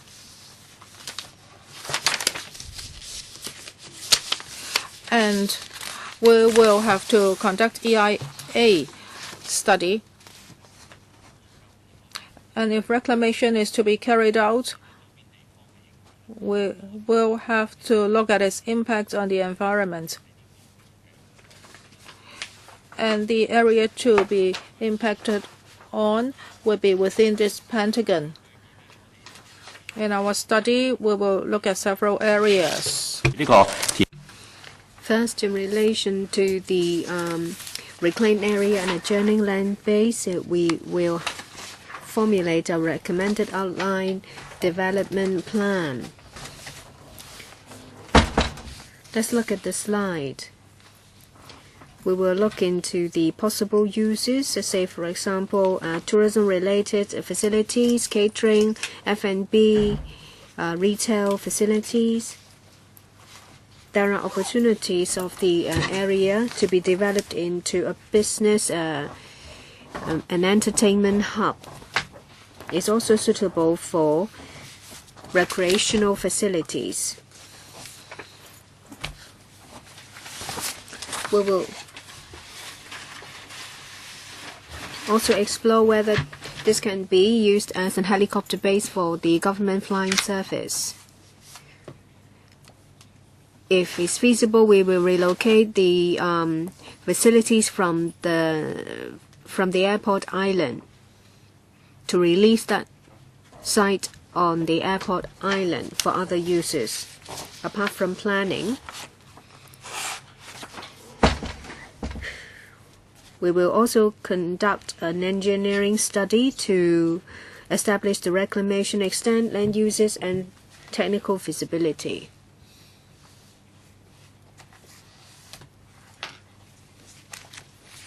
In relation to the reclamation, we will conduct an EIA study on hydraulics, fisheries, heritage, water pollution, air pollution, visual impact, etc. It will be all finished within 2 years' time. And there is also a two-part community engagement. We will liaise with relevant stakeholders, listen to their views. We will then formulate the outline development plan and then seek their views. There are also associated site investigation works. We think that in the PWSC meeting next month, we will seek to upgrade 751CL to Cat A. We will start the study in August. In 2 years' time, the study will be completed for the works to commence. Thank you.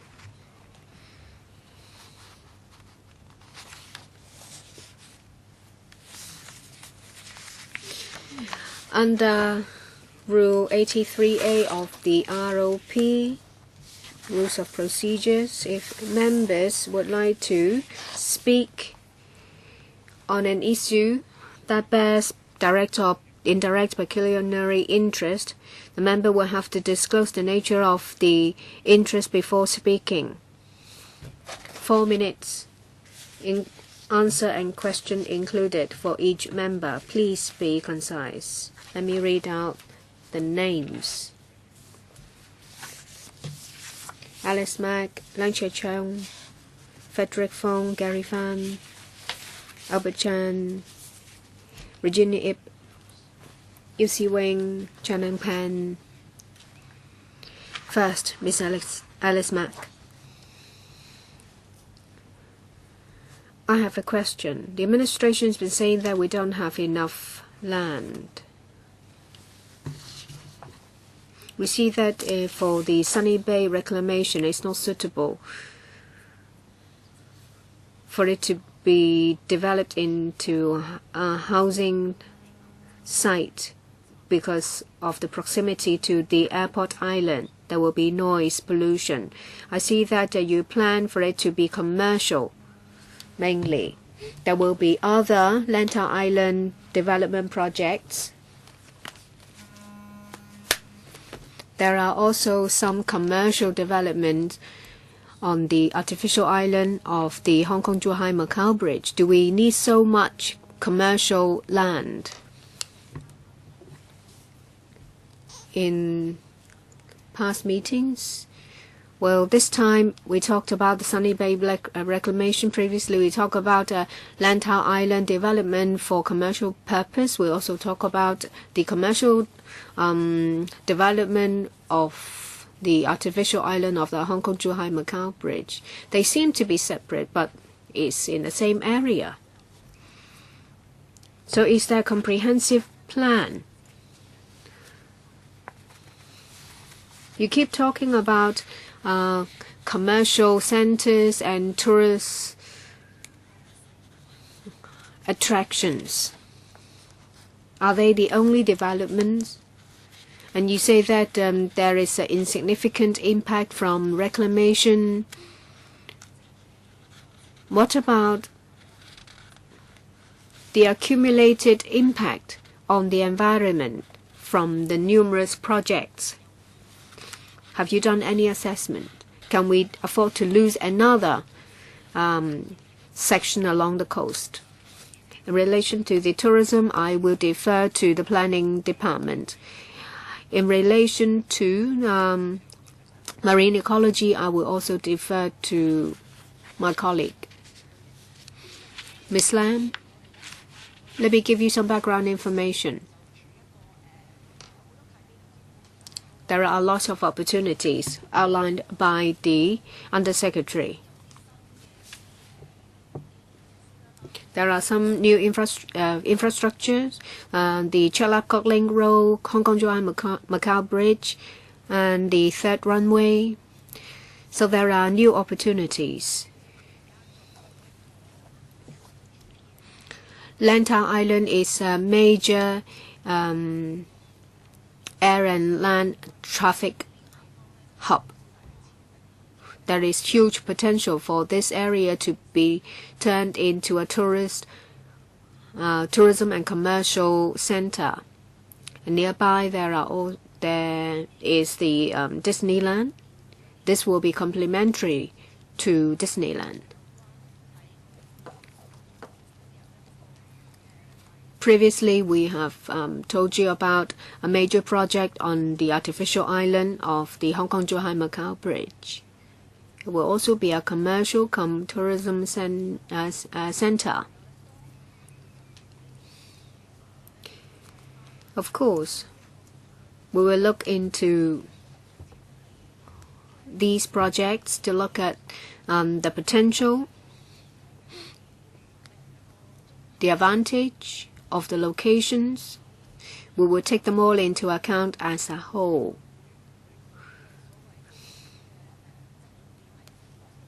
We look at whether the focus of these, the foci of these projects will be different. Say, for example, retail and catering.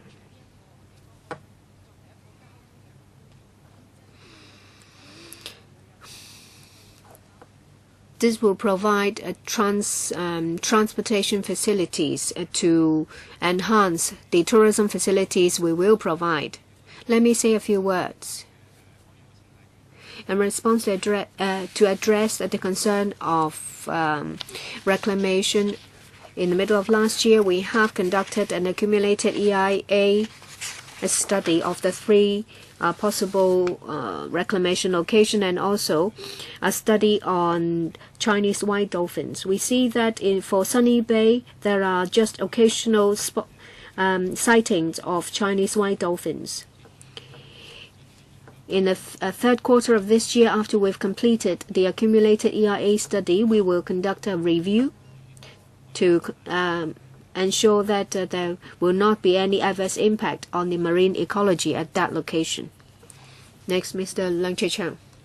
You talk about a 6-pronged approach. And I think a lot of people have pinned their hopes on reclamation because it will create usable land.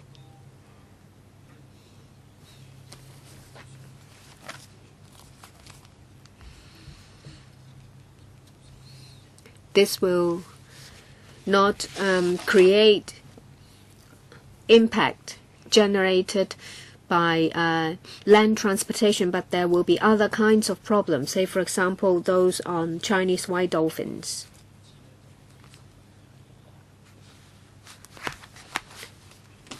Will it cause huge impact on marine life? You said no. You said this will be under the scope of your study. And of course, I hope that this will not affect the major marine life at that location, especially on Chinese white dolphins.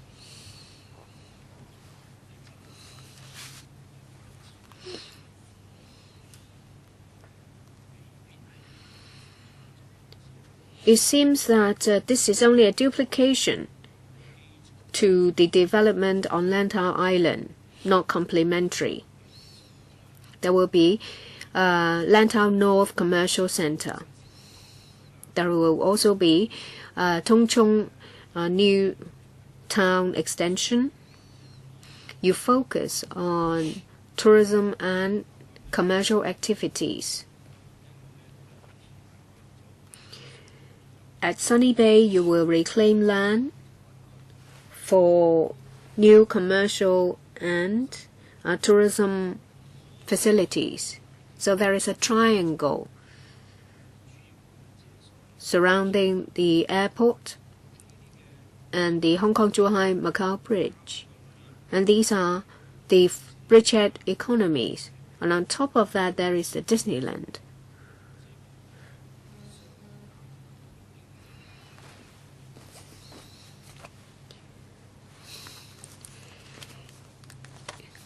Is it going to be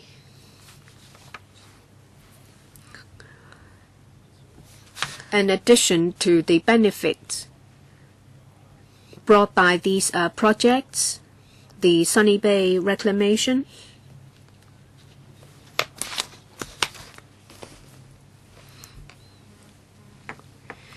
In the future, we will have an artificial island.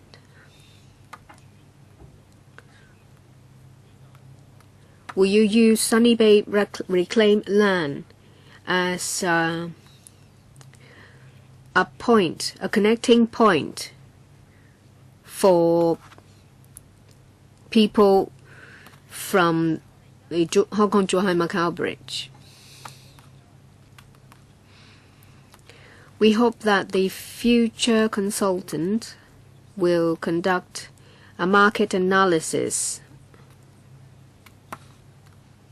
Through the market analysis, we will get a better understanding of the location advantage of this site and how it complements other planned commercial facilities, i.e. the Airport Island North, Tung Chung New Town Extension, and the Hong Kong-Zhuhai-Macau Bridge.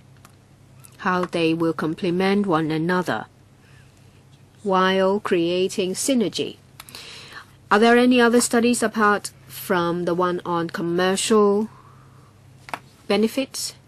Your time is up. Next, Mr. KK Fong. I want to ask about the Lantau Island development. I remember during the time when Henry Tang was the CS4A, there were talks about studies. And at that time, you would limit the reclamation to the highway. Lantau South will not be developed, only the northern part will. My first question is that whether this has changed. My second question is that have you covered other feasibility studies and EIA on marine ecology, air, water? So is the scope of the study comprehensive or targeted? In relation to your first question, I think you're talking about the Lantau Island conceptual plan 2007. In relation to the 2007 Lantau Island Development Conceptual Plan, it's limited to Lantau North. In relation to the southern part, we wanted to keep the original environment and keep village developments as they were.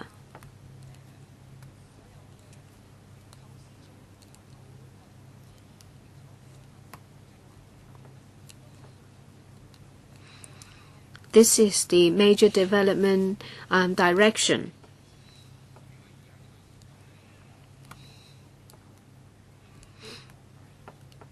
Has the scope of the study been expanded compared to the 2007 plan? Is it the case that it is still limited to the northern part but of a bigger area? The proposal is more or less the same, but there are some new elements. New projects being implemented. We take into account the change in the situation and review our projects, the scope, etc. The focus is still on the northern part of Lantau Island.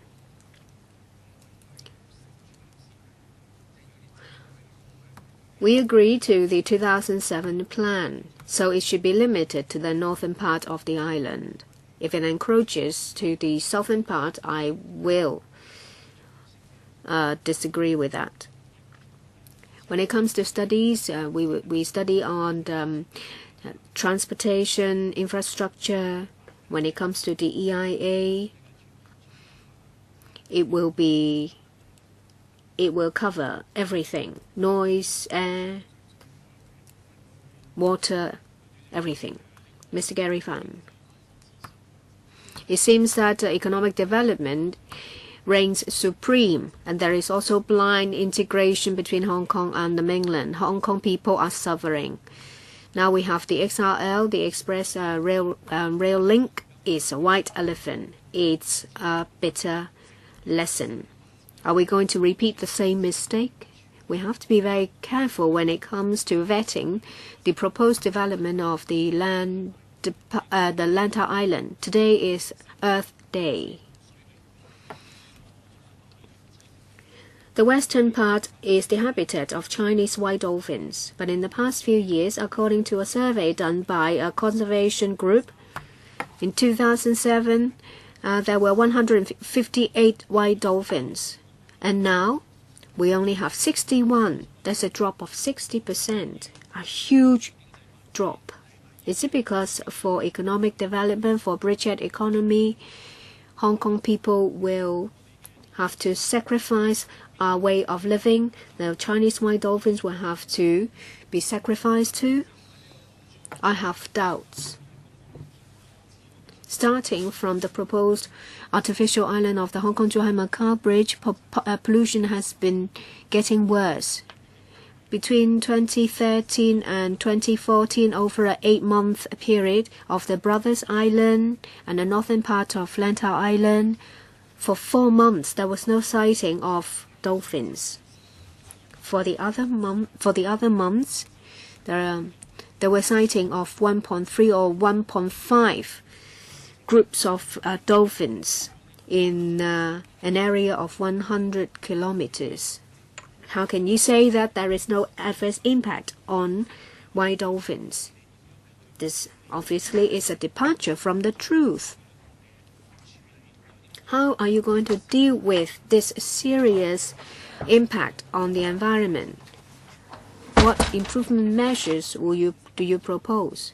And now when it comes to these projects, you will only treat them separately. You will only assess the impact on the environment individually. But what we see is that in the western part of Hong Kong waters, there are numerous projects ongoing. So your current EIA report do not reflect the accumulated impact. We ask for an EIA report on the western part of Hong Kong waters so that the accumulated impact will be reflected. The government just look at the current 3 possible reclamation sites: Sunny Bay, Yam O, and Long Gu Tan in Sai Kung.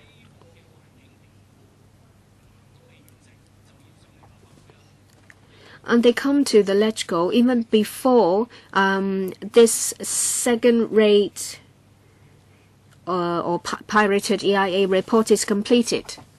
We already said very clearly that we would like to achieve sustainable development and balanced development and the environment. When it comes to EIA work, I'll ask my colleague, Mr. Lee, to answer.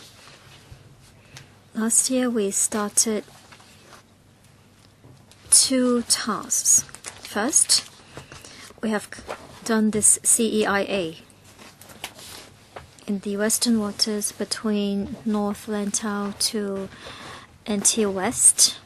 We propose 3 reclamation sites, and we also have the artificial island, airport development, the bridge, so on and so forth. So other than the 3 reclamations, the planned or projects under construction are also included. The CIA includes marine ecology, air, water quality, and also impact on fishery activities. In the past 6 months, we have observed the white dolphins at 3 sites. In Sunny Bay, there are rarely any sightings of white dolphins. They only appear very occasionally. This is not a hotspot for such white dolphins. So during the EIA stage, all the data will be analyzed further. The scope will also include land ecology, so on and so forth. Why don't you wait until the completion of the EIA so that we can review it? Or can you join the second round? Mr. Chan. Chairman, the reclamation in Sunny Bay, I strongly object to it.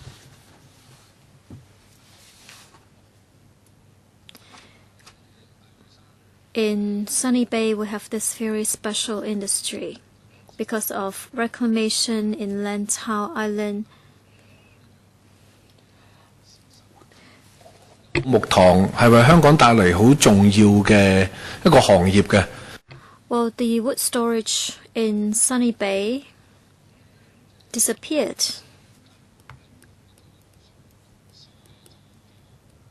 And many jobs were actually created because of the wood storage business. You can have this jetty outside, and then we can redevelop the wood storage industry in Hong Kong. or wood-related furniture business, so on and so forth. Because of policy issues, taxation issues, and environmental issues, we have this very unique business. But it is disappearing gradually. Senior officials of the government are only looking towards the north, trying to please Beijing and mainlanders. Our own traditional industries have been neglected totally. Of course, I understand that the sighting of white dolphins may be very small, because in Sunny Bay, sometimes the flow of water will be different. So, if there is reclamation, if there is sewage created, if they flow to the north, the habitat of the white dolphins will be affected. A few days ago, I went to see the white dolphins for 6 hours. I've been told that concerning the frequency of the sighting of white dolphins, what we experienced would probably rank number 5. We were very lucky to see the white dolphins and also the bottleneck porpoise. But we understand they may become extinct because of the poor environment. The fishermen Ma Wan will fight to their death if you do anything to damage Sunny Bay. They are worried about the sewage discharge to the fish farming activities, and then DAB's Wong Yong-kan also objected to such developments. Perhaps today they would think that they have already achieved their original purpose, and today they have become silent. So you are affecting the fishery business in Ma Wan, and the flow of the sewage will also affect the white dolphins. I urge you to restore the wood storage business and do not allow mainlanders to damage our ecology. When it comes to tourism development, have you done any study on cost effectiveness? Do you really have to set up so many shops to satisfy mainlanders' needs? I will ask Mr. Lee to talk about the flow of water and sewage treatment. As for the fishing industry, we have consulted the fishermen in Ma Wan, and we are in very close contact. Thank you, Mr. Chen. First of all, there's this inner bay in Sunny Bay. We have done some simulation on computers. If we leave this outlet of about 100 meters wide, there would not be any stagnant water. So please rest assured. As for the fishermen in Ma Wan and Shun Wan, before we came to seek funding support, we have already communicated with them, and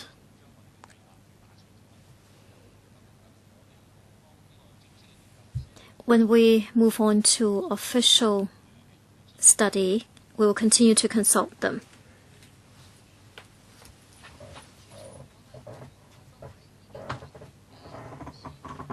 Well, just like others who have spoken, I do not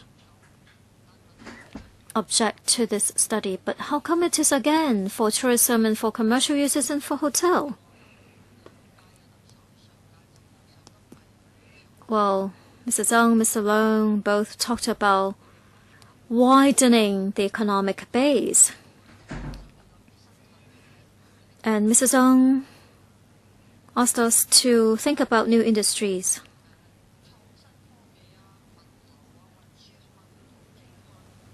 We need land for logistics and other developments. If you leave all the land for tourism and commercial uses, we won't have any land left. If you want to push forward innovation, perhaps we need collaboration with multinational enterprises. And then again, we will have no land left. Have you thought about industry policies? Well, such uses are based on views we have collected. At this point, we are not going to rule out anything, and we will continue to consider any suitable uses, and we welcome any ideas. You cannot just say you collect views only. You must have a policy direction. If you want to do it, you need a lab to support scientific development, and I think the government must have some policies. You cannot allow the same group of people to make profit, to make it fair to the community, correct? Any follow-up questions? No?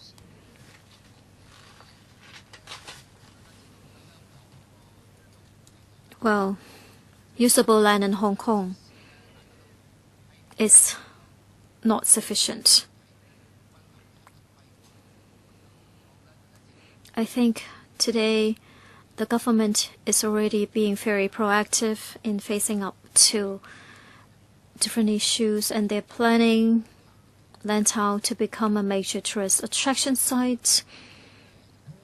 I think we need to explore further. So I support the funding for reclamation work at Sunny Bay to conduct a study. Otherwise, it is not going to be beneficial to the overall development of Hong Kong's economy.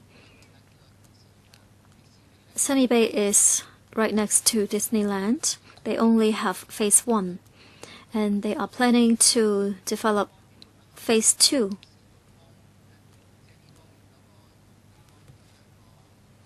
So are you going to have division of labor so that there is no overlap? If you look at planning ideas, I heard that there's going to be another theme park or similar facilities. Are you going to consider, after reclamation, what is the ratio between residential use and commercial use, or even the level of touristic uses? Do you have any indicators for our reference? The third question about the flying surfaces. We need helicopter rides as a kind of tourist attraction. Since you are going to develop tourism, what about allowing certain uses by the government flying services? Would you consider allowing tourists to take helicopter rides? Synergies with phase 2 of Disneyland, we are going to cover that in the study. Perhaps Amy can say a few words.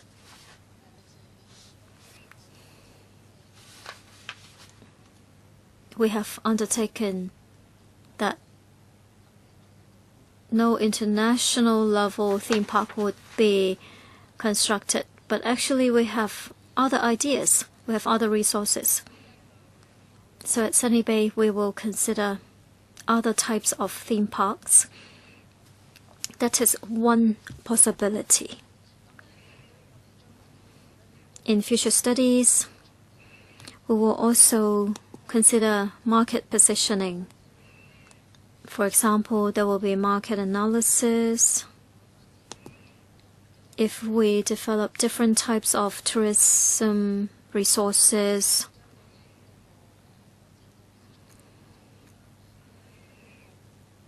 It really depends on our positioning and also the scale of each development, so on and so forth. When it comes to helicopter use, Mr. Lee, well, in Lantau Island, at the international airport, there is this helipad used by government flying services. They will fly along the northern shore until they reach the toll collecting booth at Sunny Bay, and then to other remote islands and also Hong Kong Island side.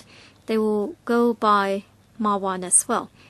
There are some restrictions in North Lantau, so we recommend relocation of the helipad to Sunny Bay, so that the restrictions for development of North Lantau can be lifted, creating new opportunities. But for the private helipad, that is not covered by this study. Mr. Chen Longban, concerning reclamation in Sunny Bay, I have some views for the department to consider. As other members have mentioned, we should not rule out the possibilities of incorporating other industries in this site, because this is close to Disneyland, so it is only natural that it would be tourism oriented. But I have released this report yesterday that we should promote Chinese medicine. So when the department considers the use of the land, please consider other industries. The reclamation at Sunny Bay has been discussed by the District Council. There's no objection, and the nearby fishermen don't have any strong views. But when you develop the land, we urge the department to pay attention to a few points. First of all, the new shoreline should not be a straight line. It should be very nice looking and allow different uses along the waterfront. We are also concerned that after reclamation, there will be stagnant water in Sunny Bay at the inner bay. The outlet is not that wide, so you need to pay attention to the width of the outlet. And inside Sunny Bay, perhaps you can consider developing some more static uses on the water, so that during public holidays, other than going to the lake, people can also have another option. Fourthly, about the helipad, I hope that you would pay attention to the feelings of Ma Wan residents. Right now, they are being affected by the noise of airplanes. Are you going to have them suffer also from the noise of helicopters? Is that going to have adverse impacts on their daily life? Thank you very much. Thank you. They're all valuable comments. We would consider them in our studies. For example, to have a more vibrant shoreline, and we would like to incorporate some fishing uses, static uses, helipads, so on and so forth. Will be very careful. Hopefully, more activities can be incorporated on the site without causing noise impacts on nearby residents. Mr. Fernando Cheung, reclamation at Sunny Bay is not an independent project, as the government has explained. The entire Western Waters will be affected. Ho Wan, Tong Chong, Sunny Bay, and also artificial island, the third runway, Long Ku Tan, so on and so forth. More than 1,000 hectares will be involved. Together with the artificial island, perhaps 3,900 hectares would be involved. And in the history of Hong Kong, this may be the largest scale reclamation project.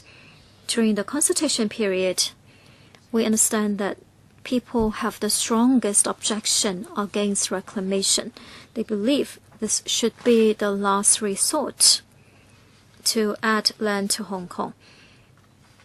But it seems that we are going down this path as a major tool to increase land supply.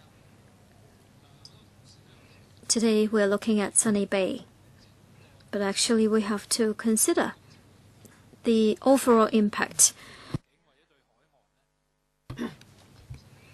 It is impossible that there would be no environmental impacts, and cumulative impacts would be unlimited. The government says it's now conducting a cumulative environmental impact assessment, but it's not done yet. It has actually just started. So if we agree now, then funding will be approved, then they will continue. And I have a query. So why don't you look at the whole impact from a comprehensive angle and then give us a detailed report first? Now you should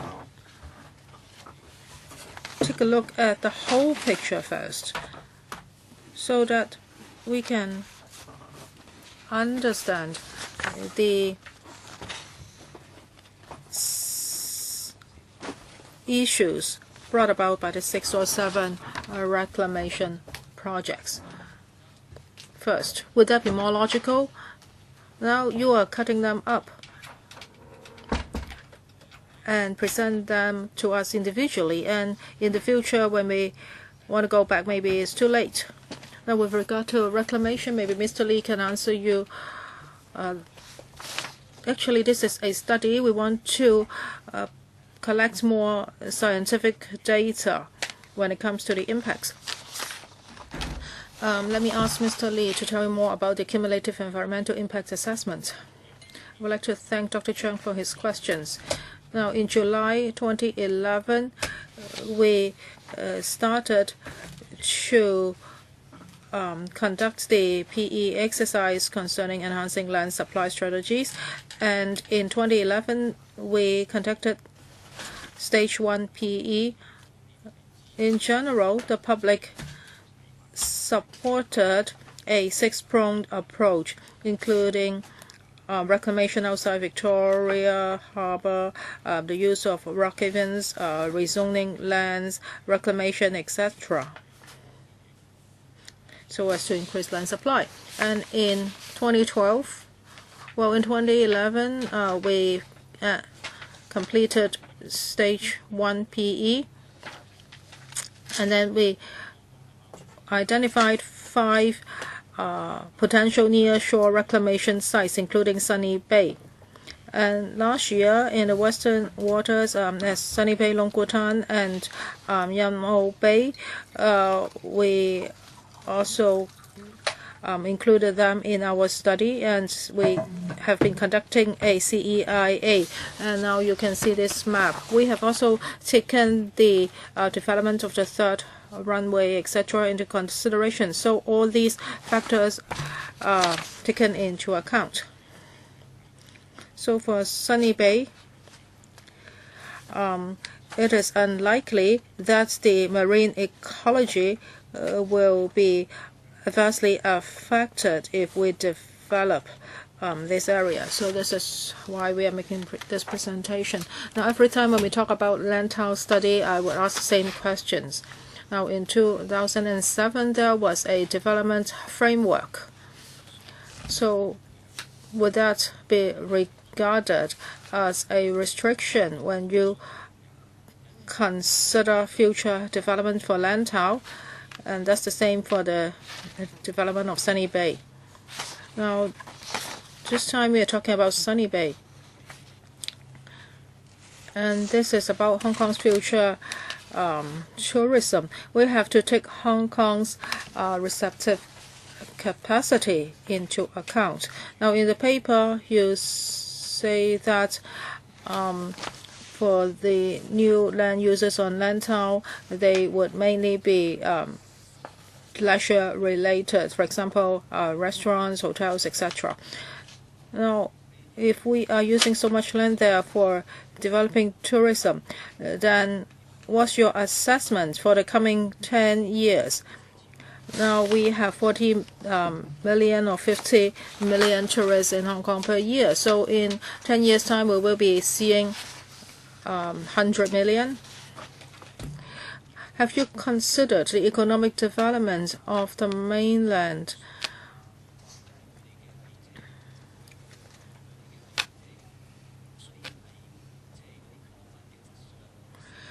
Now, if the products on the mainland are improved and the shopping experience on the mainland gets better, will they still be coming to Hong Kong to shop?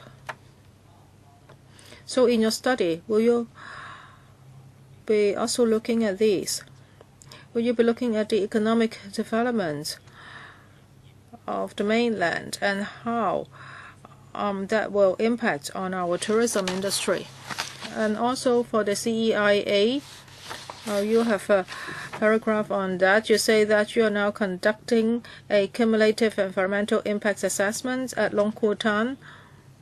So for Sunny Bay, will you conduct another CEIA so as to compare it with the one done on Long Kwu Tan?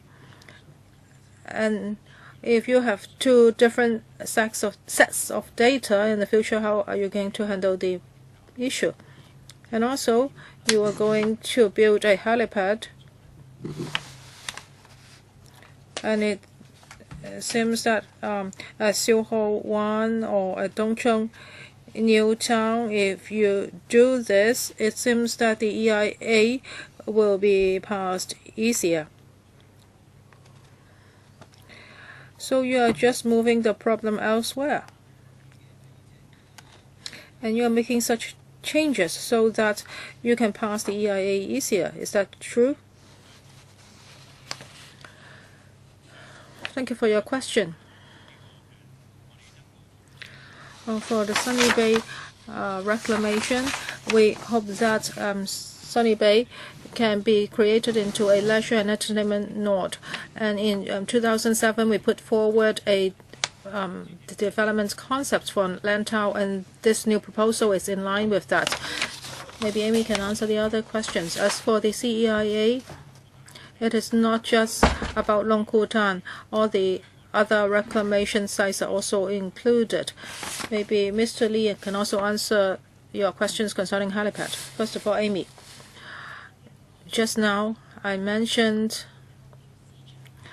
that our study would include a market analysis. Now we will look at its external factors, such as those pointed out by Mr. Wu, for example, the economic development on the mainland, its impact on our tourism, etc. So all these are very important factors which will be affecting Hong Kong as a tourism destination. Our consultancy company will be looking at all these. First of all, about the CEIA that we are conducting now, it is about the several reclamation sites in the Western waters. We'll be looking at air, water, fishery, as well as ecology. And for the Sunny Bay EIA, we will be looking at Sunny Bay in depth.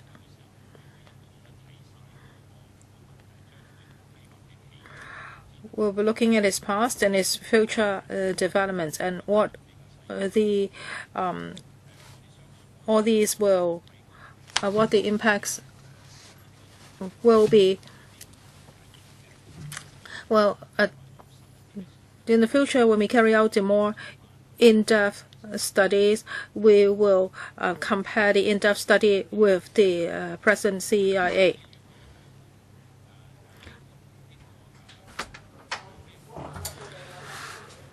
As for developing a helicopter base for the government flying service, now because there are certain restrictions when it comes to the helicopter flight route, so we hope that after moving the helipad, we can unleash the development potential of the coastal area, including Tongchung New Town extension. Next, Mr. Michael Tian, Chairman.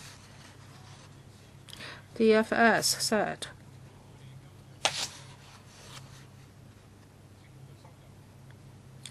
if the government's income is kept at the present growth rate, and if our expenditure is kept at the present rate, and in 15 years' time we will be seeing a structural deficit.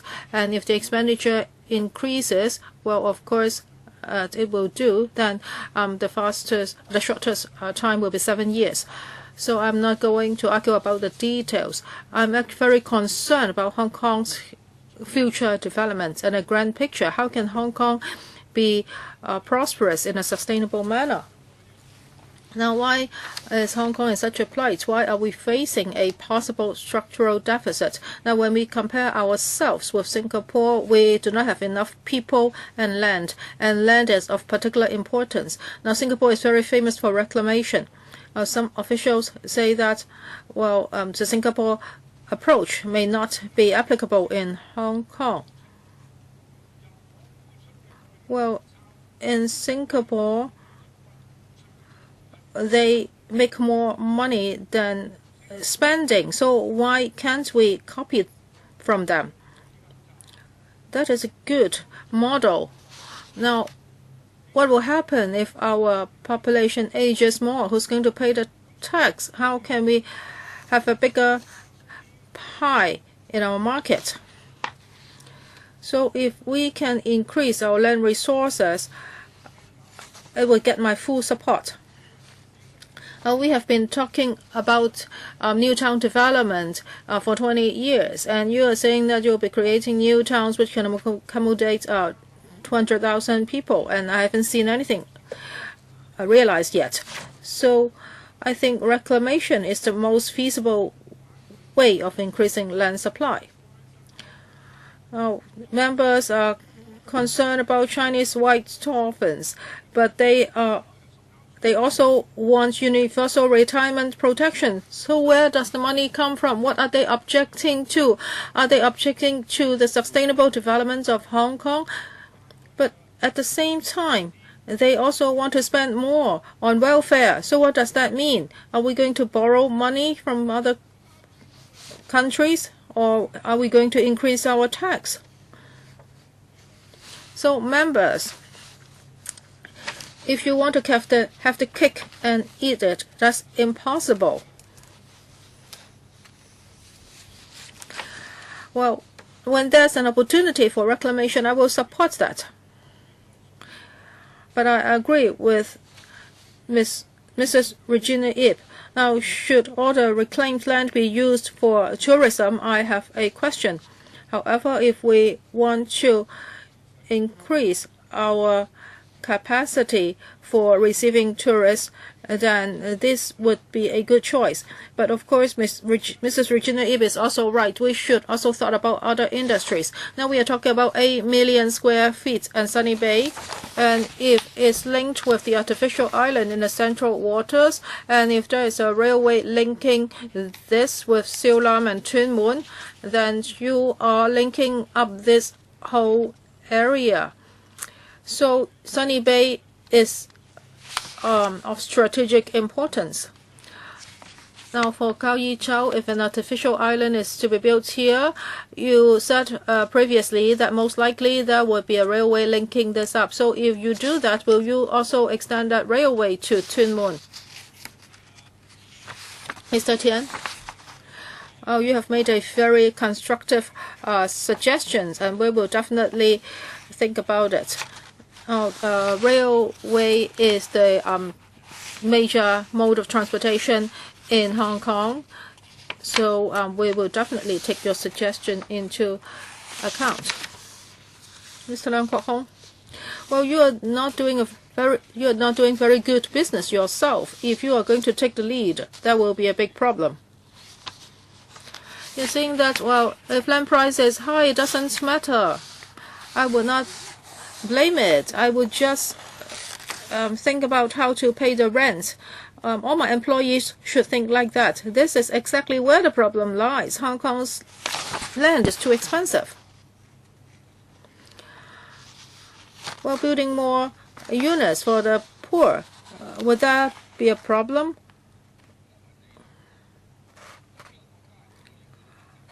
Well, which country gets rich because of tourism? Well, Thailand is a very popular tourist destination, but do you want to migrate to Thailand? So we are talking about high value-added industries. So do we rely on land to do that? Silicon Valley is so rich. Is it because of the land? It is because of high technology. And now the real estate industry in the U.S. has collapsed.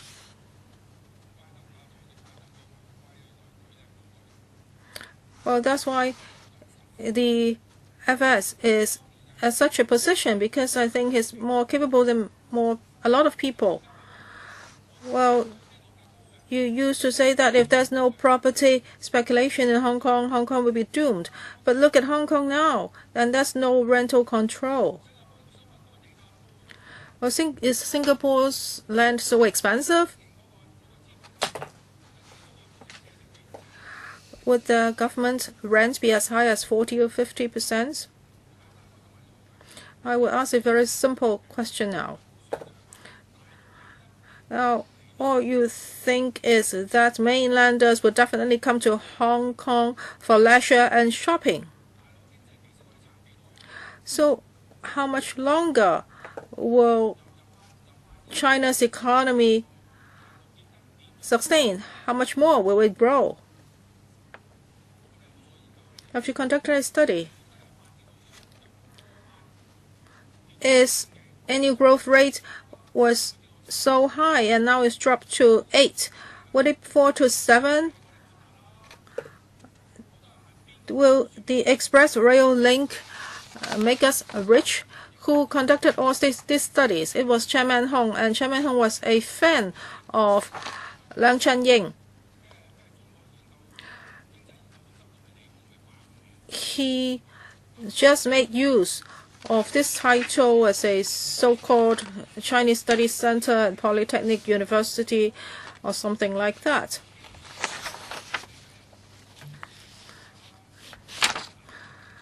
And it was said that Disneyland would also make Hong Kong rich.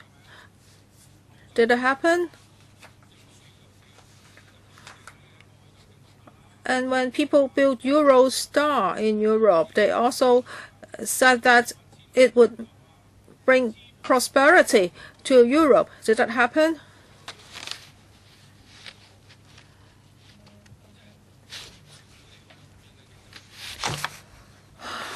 Now, if you want to talk about economy, just talk about it frankly.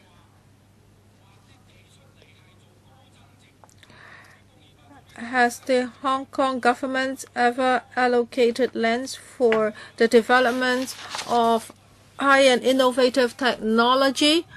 No, this is not a good way of using land, as in the government's proposal. Mr. Leung Kwok-hong, your time is up. You don't need an answer from the government, right? You just express your views. Vice Chairman.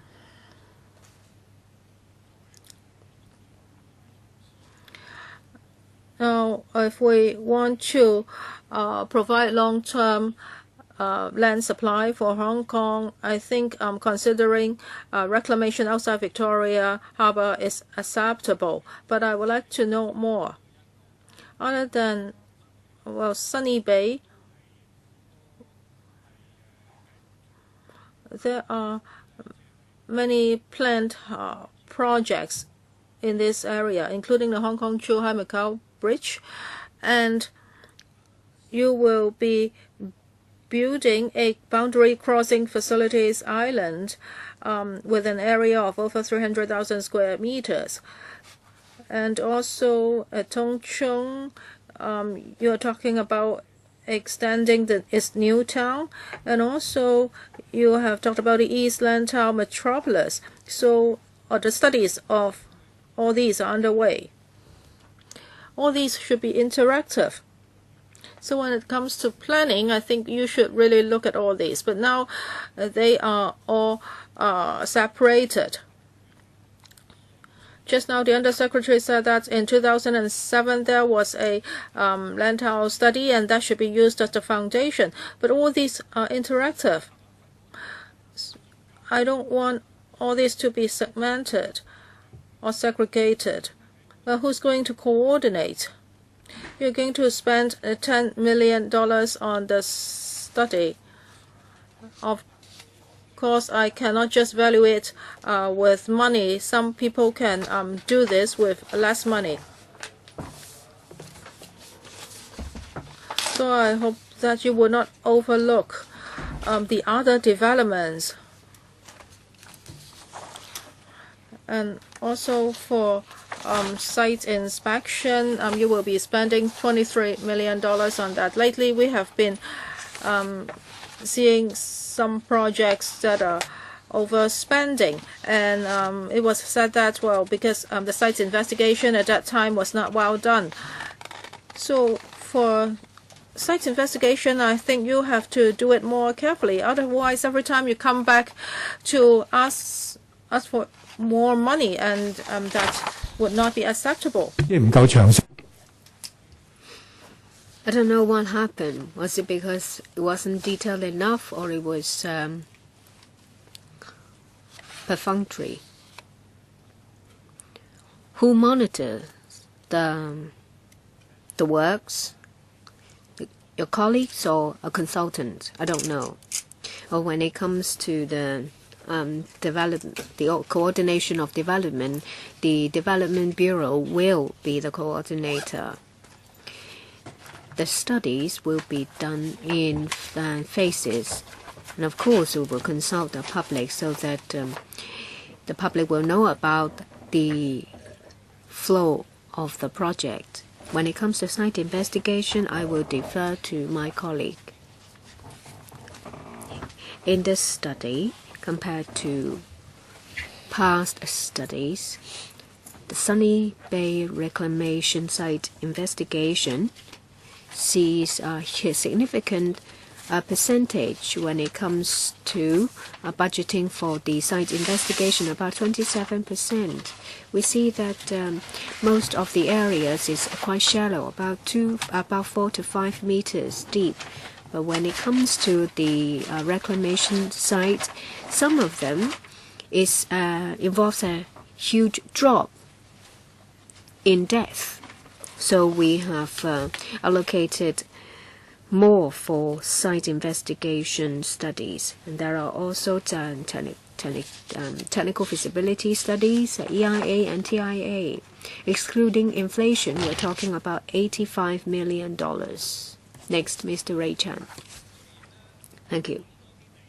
Of course, to find more land to build more flats is the general direction of the administration. And I think that is not controversial. By supporting this general direction doesn't mean that I will close my eyes and ignore the fact that you have demolished villages and that I will blindly support you. Mr. Tian puts protection of a Chinese white dolphin against support for universal retirement protection. I don't think they are the two opposing ends. We support the universal retirement protection. It's just that the administration refuses to do it. When it comes to Taiwan, their conservation effort is better than ours. In their legislative yuan, they have they have endorsed a bill for conservation of endangered species. They have designated a huge area, about 70 hectares of area, to protect the endangered species. So it's a great contrast to what we do. We say that Sunny Bay is not a habitat for Chinese white dolphins. There is only occasional sightings of these dolphins. In other words, you say that it doesn't really matter if a dolphin or two dies. The mascot of reunification can easily be a thing of the past, and you wouldn't bat your eye. And you think that it's insignificant if all white dolphins die. But we are concerned about this. When it comes to public engagement, you are not asked whether you support reclamation. You only ask what the reclaimed land is to be used for, and you're given options. Now the government talks about leisure and recreation. But now, with our questions, you divulge that it may be more than that. I can smell something fishy. Tung Chung residents don't want further development of Lantau Island into a tourism node. But what you're saying is that, all the tourists should be confined to Lantau. And at the same time, you say that you don't rule out the land uses. So what's your plan? 70%, 80% of them is going to be tourism, leisure, recreation.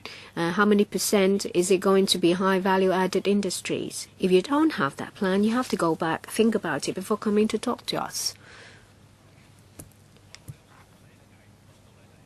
We have made it very clear that at this stage we're conducting studies. We will conduct a market analysis to find out the demand. Currently, we keep an open mind. We can only further explain to you the final decision once we have the result of the studies. Of course, in the process, we will consult the public and listen to members and public views. Should we do a public hearing on this issue? Leisure recreation is now out of the window. Is that right? Any follow-up questions? Mr. Loy Kok. Well, let me add. Mr. Lee said that we have collected a lot of views during the public engagement exercise.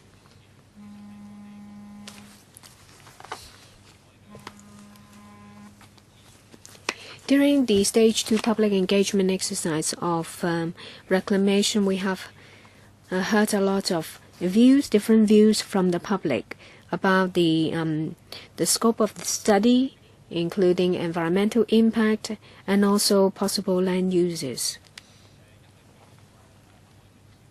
It's not because there is a infrequent sighting of white dolphins that we don't take that into consideration. We consider the impact on land, sea, and air.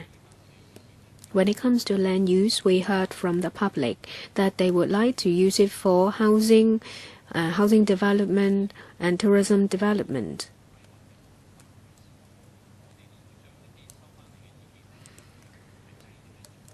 We will take into account the views collected in the formulation of our preliminary plan.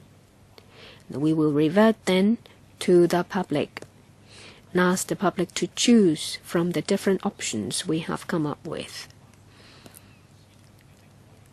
We will do an analysis of the positioning in the market to find out the optimal position of the development.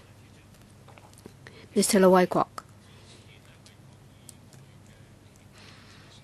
When it comes to the public engagement exercise of reclamation outside Victoria Harbour, I remember that there were more possible locations in Stage 1 and in Stage 2, 25 or so. And now there will be further studies on the 5 possible locations. I think members should not be over-worried. Information shows that Chinese white dolphins rarely go to Sunny Bay. Once the study starts, I'm sure we will have detailed information. If the project is to start, of course, they will have to compile an EIA report in accordance with the EIAO. Then the Director for Environmental Protection will set out what are to be included in the EIA report. It's premature to draw a conclusion now.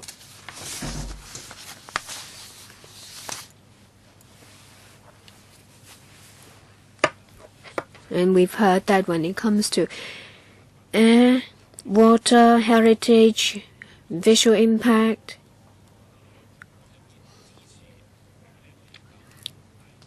they will all be included in the report. I support the study. But it doesn't mean that this is the final decision on reclamation. We need first the study.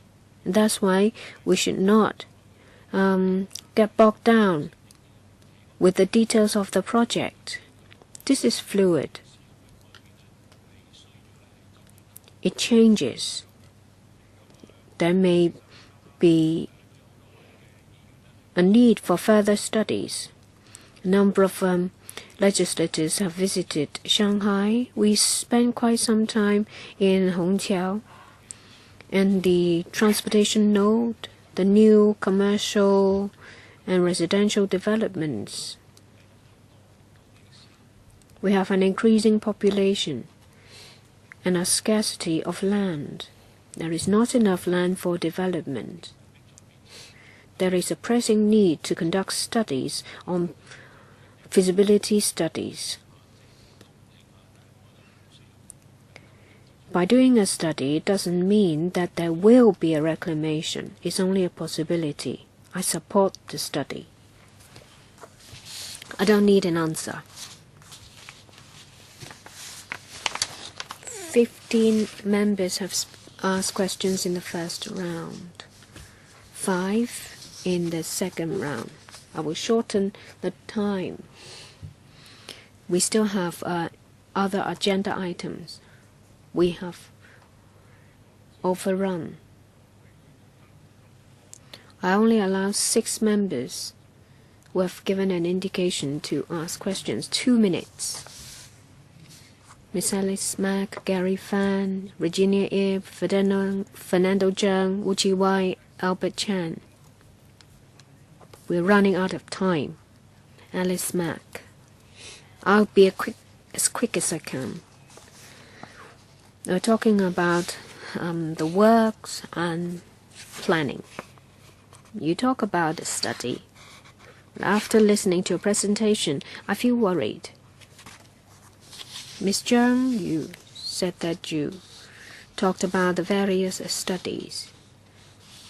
But it boils down to a feasibility study of a theme park. I don't think you have the competence to do that. You can't even build a sky tower in Sunny Bay because of the flight path. Members asked about other land use for industries like Jurong in Singapore. That's for industrial development. So we should not just grab whatever land we can get our hands on and develop it into another shopping mall. You're only talking about another shopping mall or another theme park. It's really worrying.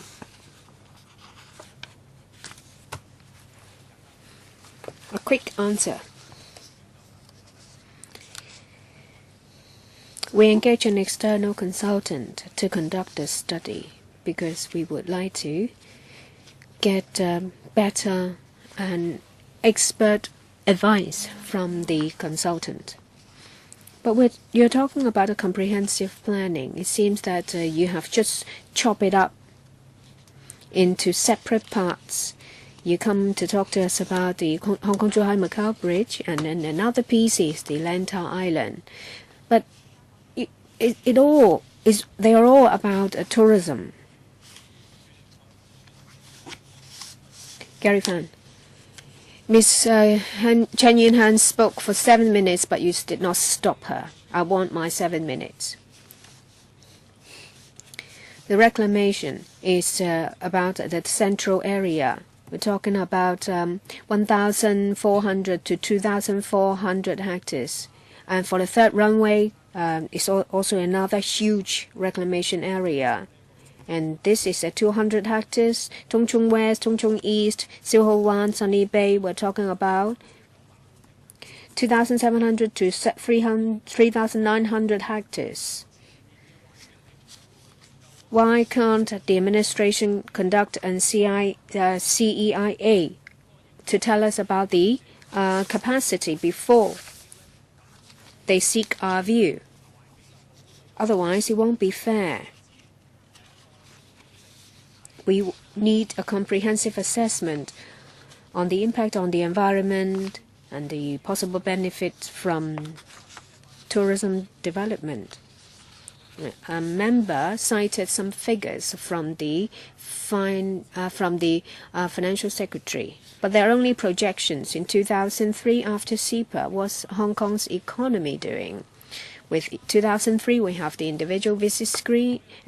In 2013, number of visitors have increased by more than 10 times. And in 2011, for the major trades, median income is 13,000. That was 2001. And to 2011, 10 years later, it has dropped. Before CEPA, in 2001, for household income is 28,000. In 2011, it has dropped to just 20,000. If the tourism development is so important to our economy, then how do you explain the drop in median wages and household income? And previously, some members went to Hawaii. And she said that the environment was more or less the same as when she was studying there. Have you seen any economic development that reclaim the Big Island? Do you have to continue to destroy the environment? It was Mr. James Tian, the elder brother of Michael Tian. Virginia Ip. I don't object to reclamation. We need land. But you should not decide so early that it's going to be tourism. We have 4 pillar industries and 6 industries where we enjoy an advantage. And recently, in our visit to Shanghai, Wang Guangya answered Chen Yun-han's question. He said that it is a contingency measure to help us, so we should not rely solely on tourism for the rest of our lives. We need to have land to have high value-added industries that promote upward mobility. We should not have a development of one single industry at the expense of our long-term well-being. I don't need an answer. Next, Dr. Fernando Zhang. About the 3,900 hectares of land. How much of it will be for housing? I would like to ask the Development Bureau.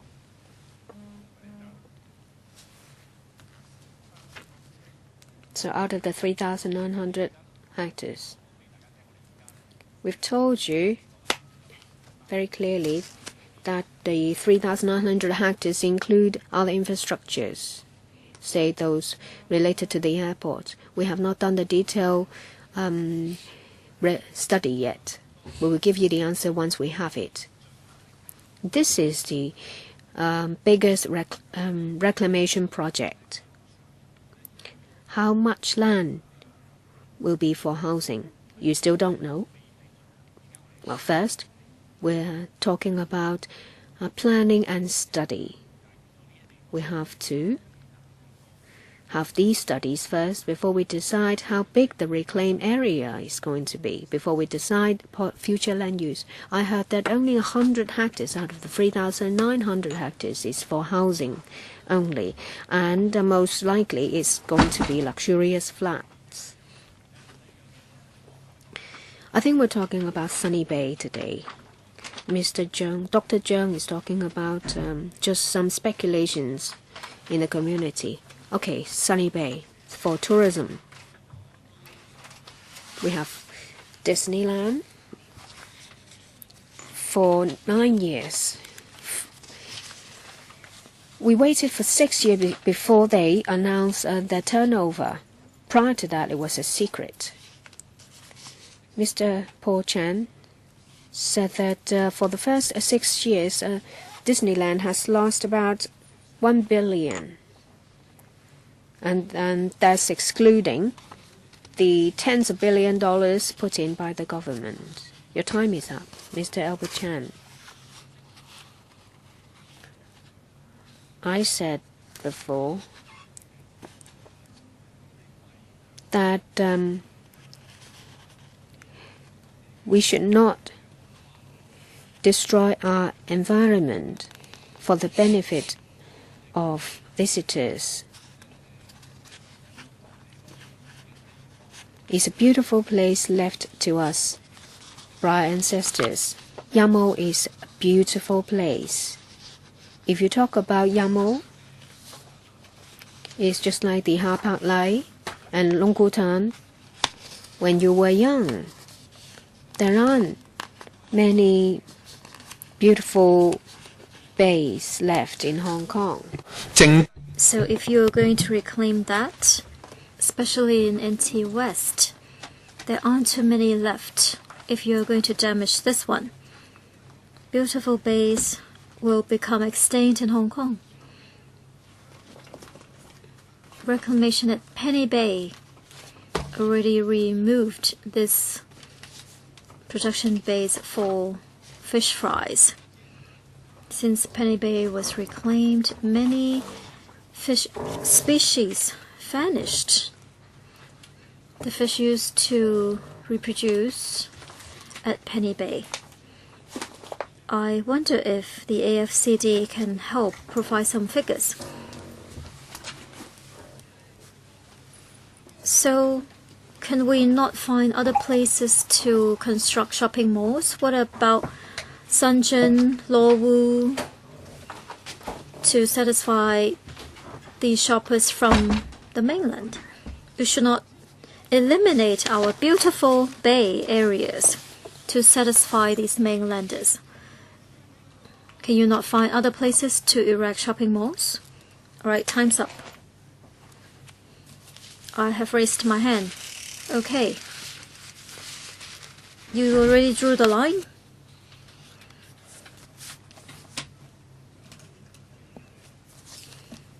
That's the end for this item because of time constraints. Do you support?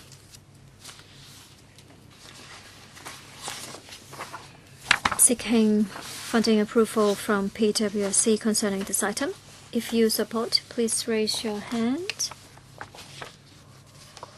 Going to PWSC. 5,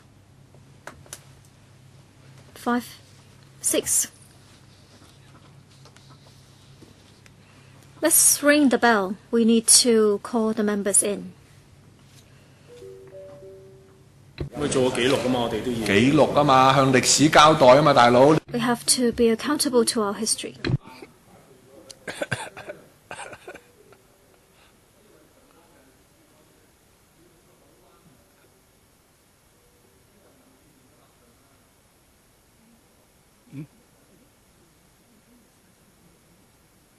又改期，又改。聯同佢咩傾咧？都撥款啫嘛。係啊，6點半。我知有兩個直播又係實習。係啊。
好啦，夠鐘。All right, time's up. Please cast your vote concerning planning engineering study on Sunny Bay reclamation.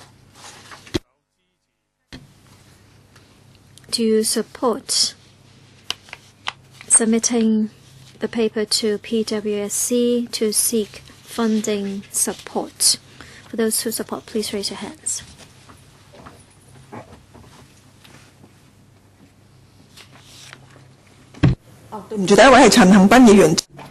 Those support? 姚思榮議員、陳婉嫻議員、梁志祥議員、盧偉國議員、蔣麗芸議員、陳克勤議員、梁美芬議員、葉劉淑儀議員。好，副主席。For those who object, please raise your hands. Albert Chan, Fan Kwok-wai, Leung Kwok Hong, Chen Chi-chun, Fernando Chang. How many?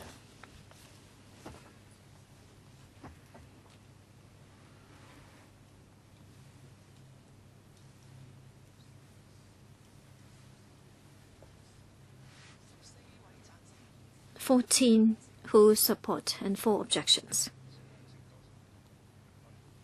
So the majority of members support. Next item.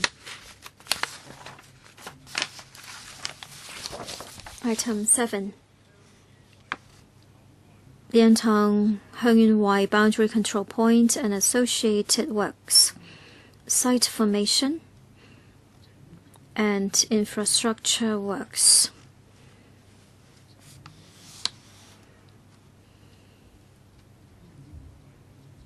Let's invite the administration in.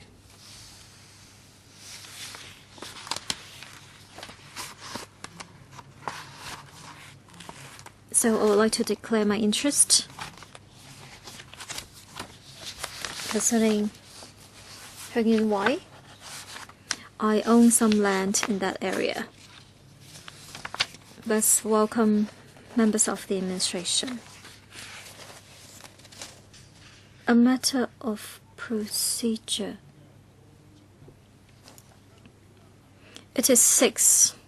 You allocated 1.5 hours to this item. Are you going to stay until 7:30 or 7:45? It's up to you. We cannot postpone this forever. 6:45. There are more than a dozen people here. It's not possible. 7:30? Is that possible? Any objections? I object. How's that acceptable?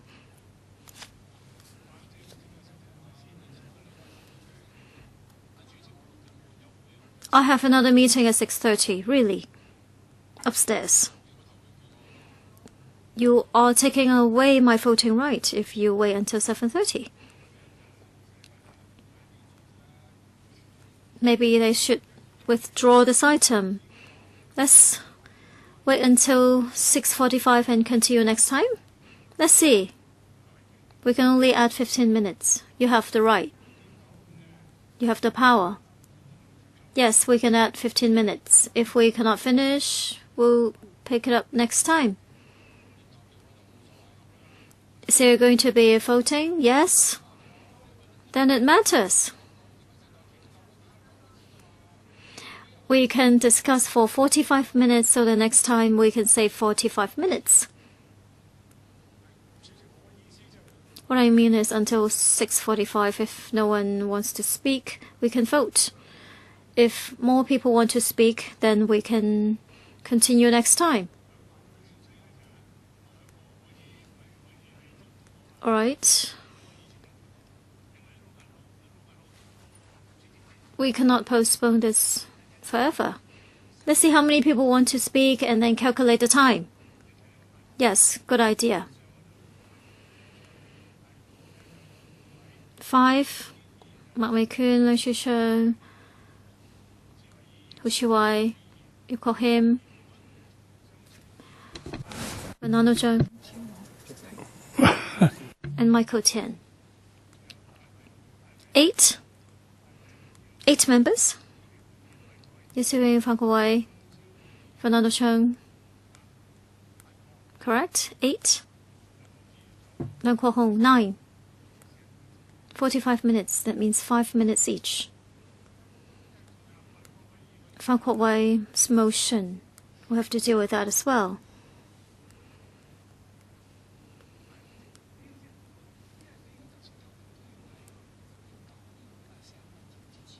You have to proceed to the vote before the end of 45 minutes. So you have to draw a line at 3 minutes per member, otherwise it's not possible. Maybe we should wait until next time? Are you going to draw the line like this?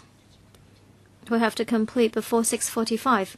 Chairman, this is the second time. 3 minutes per person should be enough. You can draw a line there, and then that's the end. Do we agree? 3 minutes? Yes, let's get started. This item was supposed to be discussed for 1.5 hours. Now we only have 40 minutes left. How can you suddenly shorten the time by half? So you want to follow the original time arrangement? You force us to vote before the end of the discussion. It's not fair.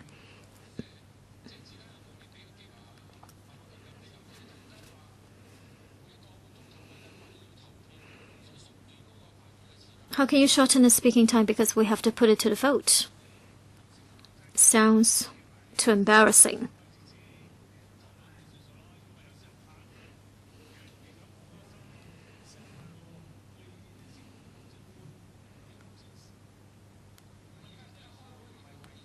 We do not have a meeting so that we can vote on time. It is about discussing the matter. You already said 1.5 hours. Why? Because someone told you to do it in your dream? 4 minutes per each member? No, we don't have enough time. Don't force us to vote. If we have more questions, then let's have another meeting. We will vote eventually. Are you playing a game at home? 就按照大家意思啊，6點9就停啦。So we will stop at 6:45. If we can't complete all the business, we will continue on next time. Chairman, in that case, let's have a special meeting on this item. Otherwise, we cannot finish at 6:45. You have to have another meeting anyway. This is highly controversial. Why didn't you arrange it as the first item? You are so smart. The 5th of May will be the next regular meeting. Is that too late? It's already the end of April. And the 1st of May is a holiday.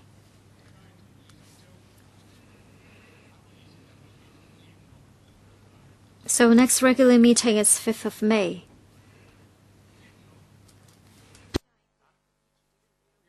(9 a.m.)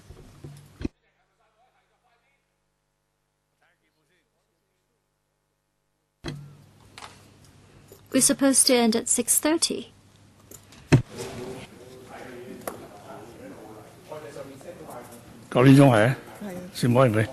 Yes, 9 a.m. Yes? 就5點鐘出嚟喎。好啊，又開始。All right. Until 6:45. And then what's left, we'll discuss it on the 5th. Let's reconvene on the 5th. So we continue on? That's not what they mean. 10 people registered. We will put down your names again on the 5th of May. First member. I move a motion that let's resume discussion on the 5th and end right here today. Urgent motion. Can the clerk deal with this? We cannot have a full discussion on this item today, so we should deal with this as the first item on the agenda on the 5th of May. So this is a motion on a matter of procedure. Okay, let's put it to the vote. You're not going to support? Yes, I do support. Only 4. You need 2 more. 4.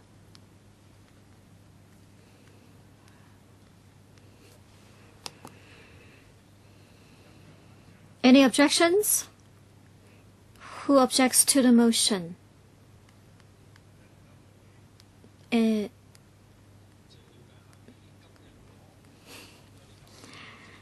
So we have 45 minutes today. So that will be counted as the first round, and next time we'll get less time. Are we going to follow that rule? In that case, I support that we continue on. Concerning Mr. Leung's motion, 4 people supported, 5 people supported. For those who object to his motion, please raise your hand. In other words, you want to continue today.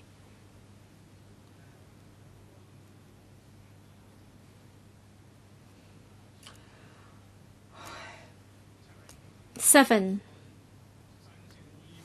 So 7 members support that we continue today. Let's continue on. All right. I need to welcome government representatives. The list already tabled for you. Let's invite them to brief us on this item.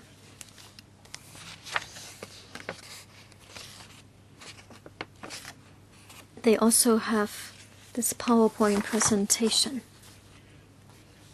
We will end at 6:45. Chairman, I will present with a PowerPoint. Now, at the previous panel on development meeting, we have already talked about this project, and we have also proposed that funding be provided to this project. But members have reservation on this, and members have asked us to do something more. For example, to review the scope and scale of the project and to consider different postponement options and see if the approved budget estimate increase can be reduced. Now, in the past few months, we have been working very hard on these, and now I'll tell members what we have done in the past few months. And before I report to members, I would like to tell you more about the implementation of 19 GB, and this is divided into 6 works projects, and 3 of them are already underway. They include the purple area, that is the Fanning Highway interchange, and also the southern section of the connecting road between Fanning Highway and Shatin Road, as well as the site formation. And also for contract 6, a connecting road northern section, for this part, a tender assessment is in progress. As for contract 4 and 7, they are of smaller scales, and they involve a cross-boundary bridge and also a traffic control and surveillance system. Now, first of all, let us look at the scope and scale of the whole project. As for the major parts of this project, it's an 11-kilometer long connecting road. Now, you can see that there are tunnels and viaducts as well as some interchanges. And for this alignment, we have been conducting assessments for a number of years. For each direction, there will be 2 lanes. As for the viaducts and the tunnels, we have looked at the safeties, and they are subject to certain restrictions. So after reviewing, we cannot modify the engineering works so as to compress the cost. And at the last meeting, members have asked us whether the projects can be postponed so as to avoid the construction peak. We understand members' opinions, and on the 25th of February, we had a development panel meeting, and the secretary has told members about the projected volume of construction works. As for this diagram, it is the future construction projects in the private and public sectors, and they will be maintained at a high level of $160 billion to $190 billion. But we have nevertheless taken members' views into consideration, and we have considered 3 postponement options. And as I told members just now, 3 contracts are now underway, and if we end this contract or we suspend this contract now, it would cost us even more. So for the 3 postponement options, we will be looking at the northern section of the connecting road. This is postponement option 1. That is, we will cancel the this is existing contract, and we'll delay the project for 3 years. And according to our assessment, if we postpone this, then according to inflation, the construction cost will increase. And we also have to and we will also be losing some economic benefits, and some of this can be quantified, some others cannot. So on the whole, this option would make us lose a further amount of $4.2 billion. And option 2, whether there are alternative routes. And also for the northern section, the tendering exercise will be cancelled. As for temporary alternate routes, you can see that this will go through Shuttlecock Road, and then we'll go to Limahang. And for this road, it will be saturated very soon. So in 2017, we will still have to complete the northern section of the connecting road. Now you can look at the present situations of the existing roads. Now you can see that there are bus stops, and there are entrances to villages, and there are trees, and the roads are not wide enough, and they also have only 1 lane in each direction. So if these roads are to be used, they have to be widened first, and it would involve consultation, design, land resumption, etc. And if we have to do all this, the earliest days that they can be used will not be early, so this will add extra cost. And when all these are compared to the original option, we will have to fork out an extra amount of $7 billion. As for option 3, the northern section of the connecting road will be divided into different stages. Now, because we have 2 independent viaducts here, now can we consider cancelling the existing tendering exercise, and we build 1 viaduct first, and this viaduct will be in both directions, and then in 2027 we will build the next viaduct, but this will also involve gazebo design, etc. And the first viaduct will be completed by 2020, 2 years later than the original option. And the economic loss, when it's compared with the original option, it would be $3 billion more. So our conclusion is that Well, by adopting these options, the commissioning of the BCP will be deferred for 2 to 3 years, but we will have to pay $3 billion to $7 billion more. And also inconvenience and nuisances will be brought to the communities in the vicinity. So we think the original option is in the best interest of Hong Kong. Now we have looked at the scope and the scale of the whole project, and there is no room for reducing the cost. And as for the contingency cost, it accounts for 10% of the total cost. This is a large-scale project, so this cannot be cut either. I would like to cite an example. Now, in the past few weeks, the government has been talking to the villagers of Chuk Yuen village about their relocation. And originally we said that they should move out by the end of April, but many villagers told us that they face a lot of difficulties if they have to move out by the end of April. They need several more months. And in the past few months, members have been very concerned about this, and also concerned groups have been talking to us. We have to take care of the actual needs of the villagers there. So we just made a decision. So the deadline for moving out would be postponed to August. Now we will inform the villagers about this, and we will also ask them to promise us that they will have to move out by the end of August. So I'm telling you this because we may face a lot of challenges, so we need some contingency funds.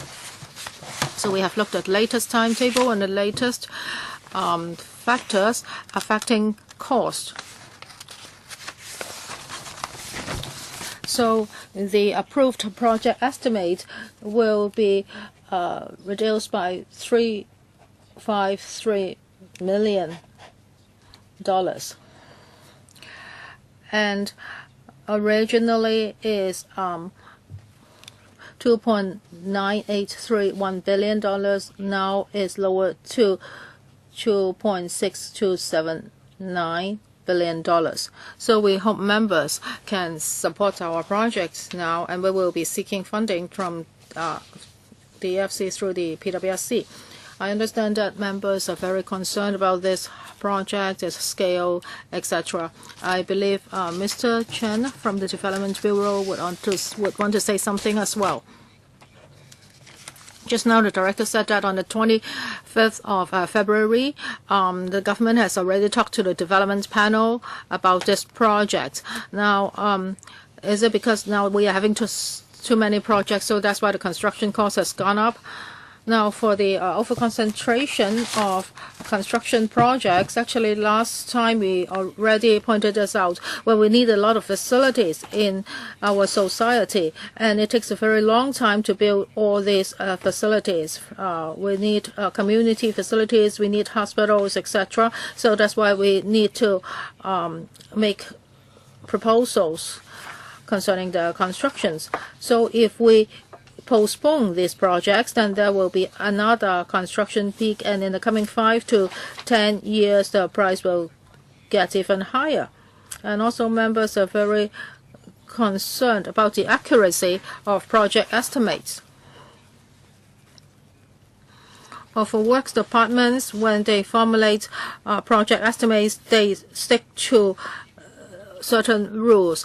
They would look at the latest market price, and they would look at the known risks, and then they would put together project estimates. But members would have to understand that it's very difficult to accurately predict the final tender price, because contractors will take different factors into account. So of course we have already looked at the latest market price and the known facts or the known risks, but contractors may look at them differently. In the past 10 months, our performance have been quite good. Well, for our applications at electrical, over 80% of the projects didn't need to ask for more money. So you can see that our project estimates have been pretty accurate in the past decade. Thank you. Members can ask questions now in accordance with the rules of procedures, section 83A. If members have conflicts of interest or there is any pecuniary interest involved, please disclose them before you speak. Members can ask questions now. And I suggest that 4 minutes be given to each member. First one Waken, and then Lang Chi-chung, Wu Chi-wai, Yip Kwok-hee, Michael Chan, Yeo Si-wing, Gary Fang, Fernando Chung, Leung Kwok-hong, Patrick Fung, James Tan. Chairman, I have 3 questions. Now for the project, it seems the cost will only go down a bit. Just a tiny amount when it's compared to the increase of 8 billion. Now the cut is really insignificant. Now for the 3 postponement options, you said that they cannot really reduce the cost. But other than these 3 options, is there no other option? And after increasing the project estimate, would you come back again to apply for another increase? Now I've looked at your 3 options, and you are saying that they will all delay the whole project, and this would cause further economic loss. So if we approve the additional funding, will the project be completed on time and there will not be other economic losses? Well, for Ms. Mack's questions are divided into 3 parts. Now, whether there are any other options. At the last panel meetings, we have already discussed this in details. That is, whether there are ways to cut the cost. For these 3 options, actually they were mentioned at the last meeting. That is, whether we can postpone the project and whether that's an alternate way of doing it, whether we can use the grade roads and whether we can avoid the peak construction period, etc. Well, after a few years, we still have many projects. It's more or less the same. So now the number of projects is increasing at a steady pace. So the construction cost in the future will not come down. So I really can't think of any other better option.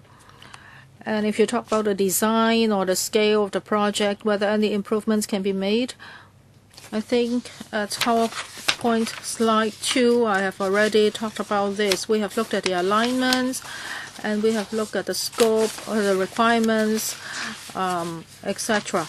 Now for the alignments, actually we have conducted very detailed analysis. We have looked at different alignments. This is the best one we can choose.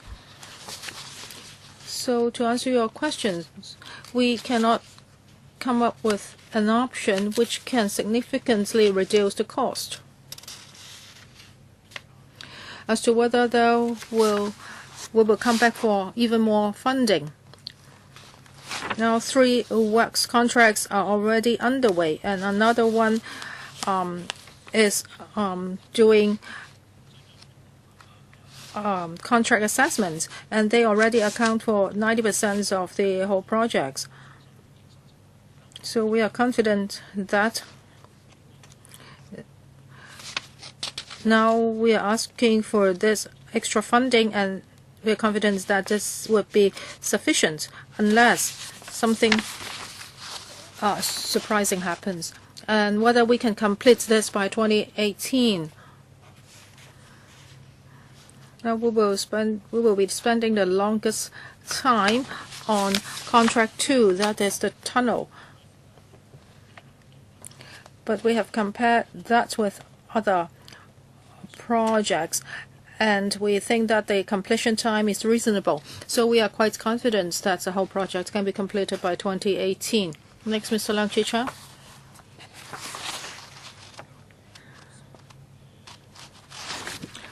Now, for this revised project estimate, I believe the government has made a lot of efforts. It's reduced from 8.5 billion to 8.1 billion. It has trying very hard to save money. However, there is still an increase of 8 billion or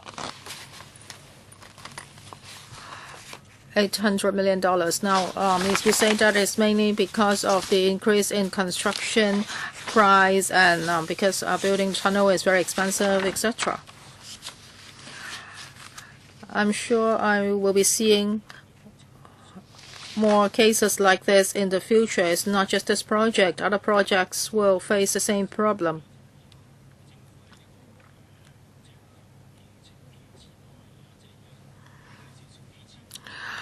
Now there are thousands of projects or government projects that are underway. So this will create a huge pressure on manpower and building materials. And also you may have made some wrong estimates. So that's why there is such an upsurge in construction price. And all these have to be paid by the people. So you must come up with a solution. Now, even though we pass it here and it's passed by the FC, what will happen? This is an irredeemable mistake or loss. Some local workers say that, well, actually their wages have not been increased because once they ask for a pay rise, they will not get the job anymore. So what are the contractors up to? Are they cheating the government? Are they showing the government fake account books? If the government does not monitor more closely, then the public would have to pay. And now you are forcing us to pass this, and I am most unwilling to do that. Also, are there no ways to cut the project cost any further? Can we dispense with the tunnel because it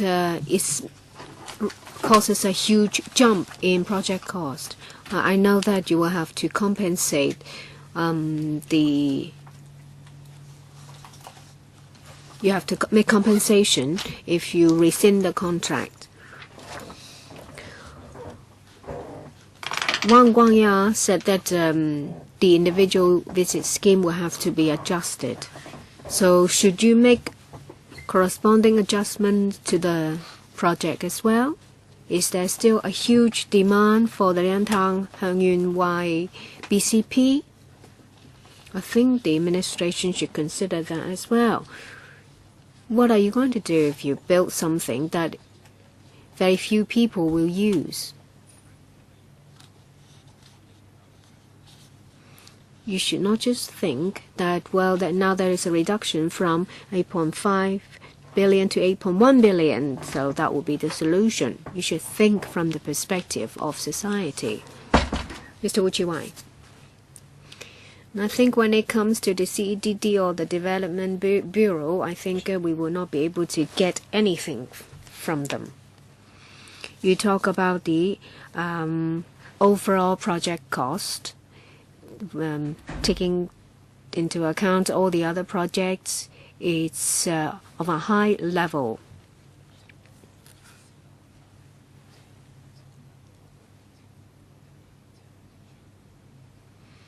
I think the administration or the CEDD CDD will agree that currently construction expenditure is at a high level. And in 2003, well, actually 2002 and 3, when we endorsed the Western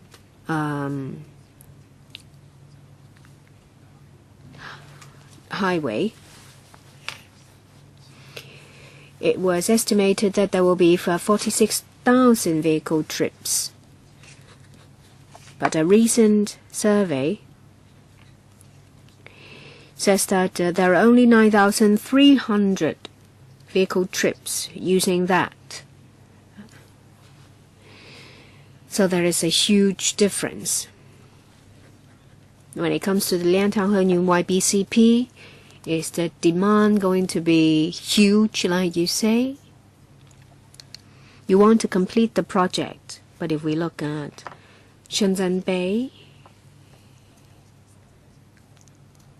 the estimate and the facts and the huge discrepancy,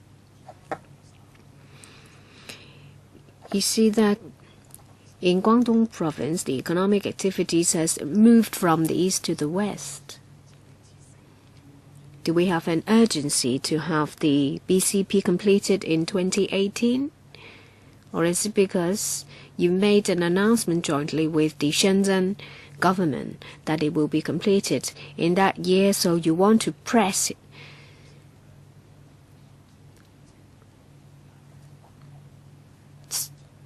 the project so that it will be completed in that year? If you can delay it for a few years, maybe it will be better. There is a huge unused capacity at Shenzhen Bay. I don't think there is a pressing need to have the Liantang Henyun YBCP. Is it true that economic activity have moved from the east to the west? All these information will affect our decision. Thank you, Mr. Wu, for his views. I want to make one point clear first. When it comes to BCPs, we're talking about long-term major projects. We're not talking about just a few years. Just like any other BCP, it affects the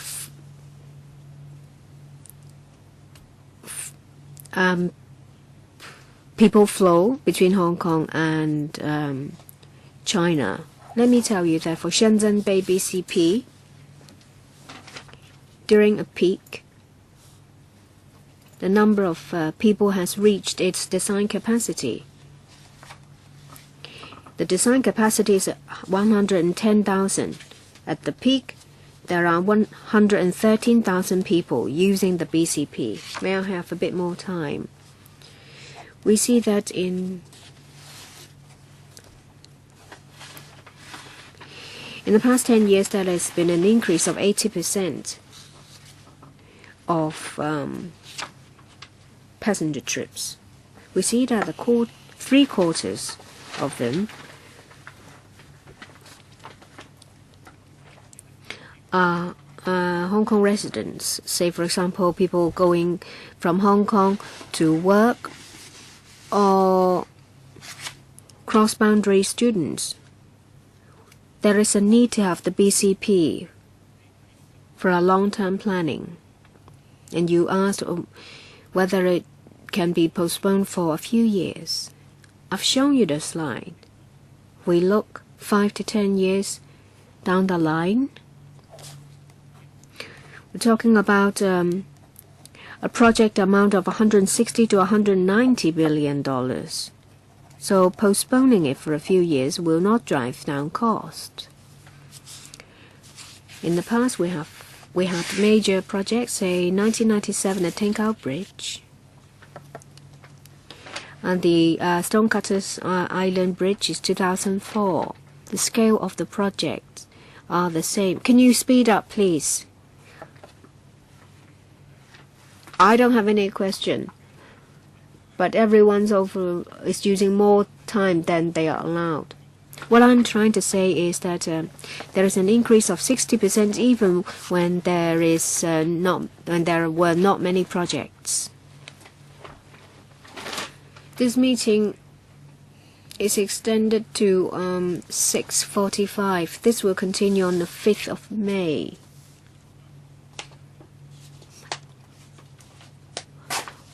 Well, I will have to stop the meeting at 7:15. If Kok Kim is not here, Michael Tian's not here, Yu Si-wing's here, Gary Fan, Fernando Zhang, Leung Kwok-hong, KK Fong, James Tian, Albert Chan. I don't think we have enough time. Yu Si-wing's here. Yu Si-wing. Thank you. Well, we've just had the Easter weekend. There was a congestion. People were stuck for 10 hours on the bridge.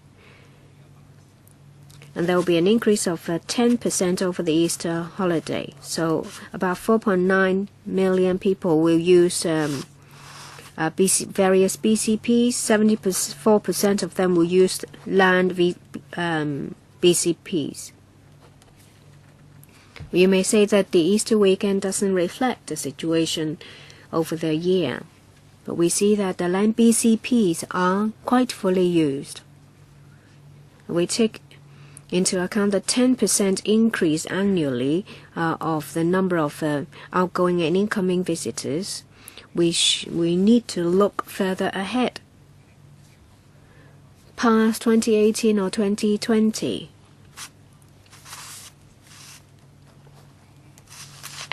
With the development over the east side, what should be our plan? I agree that the Liantown BCP should start as soon as possible so that it can be completed in 2018. We see that there is an additional cost of $8 billion. I want to know why. In point 7, it said that there are many reasons explaining the increase. Then from A to D, we see a huge increase. A and D. We're talking about 3.9 billion and 2.6 billion. One is the recent surge in construction prices. The other is the increase in provision for price adjustment.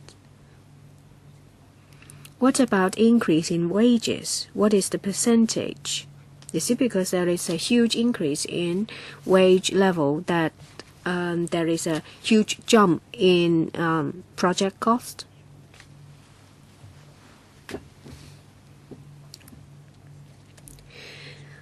This project is unique. We're talking about building a brand new BCP. The east of Hong Kong is quite remote, and involves a heavy duty construction work. Some heavy duties civil engineering, and on top of that, because of the remote location, and it's going to be built from scratch, so you see that the project cost is going to be huge.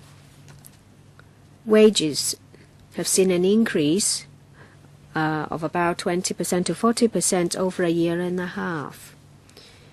We also see that an increase of 40% of increase for heavy-duty machinery. For electrical engineering, there is also a huge increase. So it's because of the uniqueness of the project and its remote location.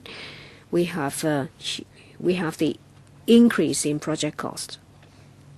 Is it the case that you have left out transportation of the heavy-duty machinery? Your time is up. Really, it's not a matter of whether we have left that out. Looking back, well, the rental for the heavy-duty machinery has increased as well. Dr. Fernando Cheung. I'll stop the meeting at 6:45 and we'll continue on the 5th of May. In the last meeting, that is the one on the 7th of January, the administration told us that there will be an increase, there will be an overspending of 52%, that is 8.5 billion. This time it's revised. There will be an overspending of 50%, just a drop of 2%. And the overspending amount is 8.2 billion. The only change is the increase in provision for price adjustments, a drop of about 300 million. And then you come back to us. Last time, a lot of members in the panel said that there is a huge overspending of 52%.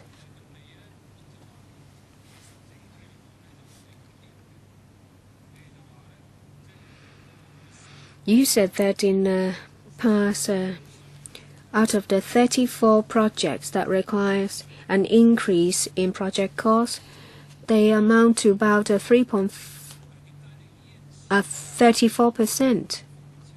If you were so good in the past, how come this time round the overspending is so high? Can you prioritize the different items in the project, put some on hold, delay some others? You haven't changed anything. It's only the increase in contingencies. Well, actually, it's just the provision for price adjustments that has changed. That is kind of contingency. It's not expenditure that you actually have to use. You take us for fools? If we are going to endorse it, we would have endorsed it last time. It's only a small reduction of $300 million. I find it really unpalatable. There is an overspending of half of the original project cost. How can we endorse it? And I read from the minute that they have undertaken to give us some information papers. Mr. James Toh asked that in relation to contract 235, the company in the contract, the parent companies, and their information will have to be furnished. I don't know whether it's the case that the Secretariat has received the information and we haven't. How come the information is not uploaded onto the internet? There's also the consultant about the excavation and boring. It's difficult for us to support this with just what we have. In about 2 weeks' time, we have another meeting. Can I ask the administration to go back, take another look carefully to consider whether the different items can be separated, to delay some items? We're talking about an overspending of 50%. You want us to close our eyes and endorse it. I'm afraid I can't do it. Can I just give a brief reply? But it's 2:45. It's just a quick word. Actually, you will find the information in Annex 5 or Enclosure 5. And you'll also find what we have done on this presentation. I said this meeting would end at 6:45. But we can have a discussion, a follow-up discussion on the 5th of May. Please put your hands up if you want to speak next time. Next time we have Ip Kwok Him, Michael Tien, Gary Fan, Lam Kok Hong, KK Fong, and James Tian to ask question and speak first. So the 5th of May, 9 o'clock, we will continue the discussion. Thank you. Meeting adjourned.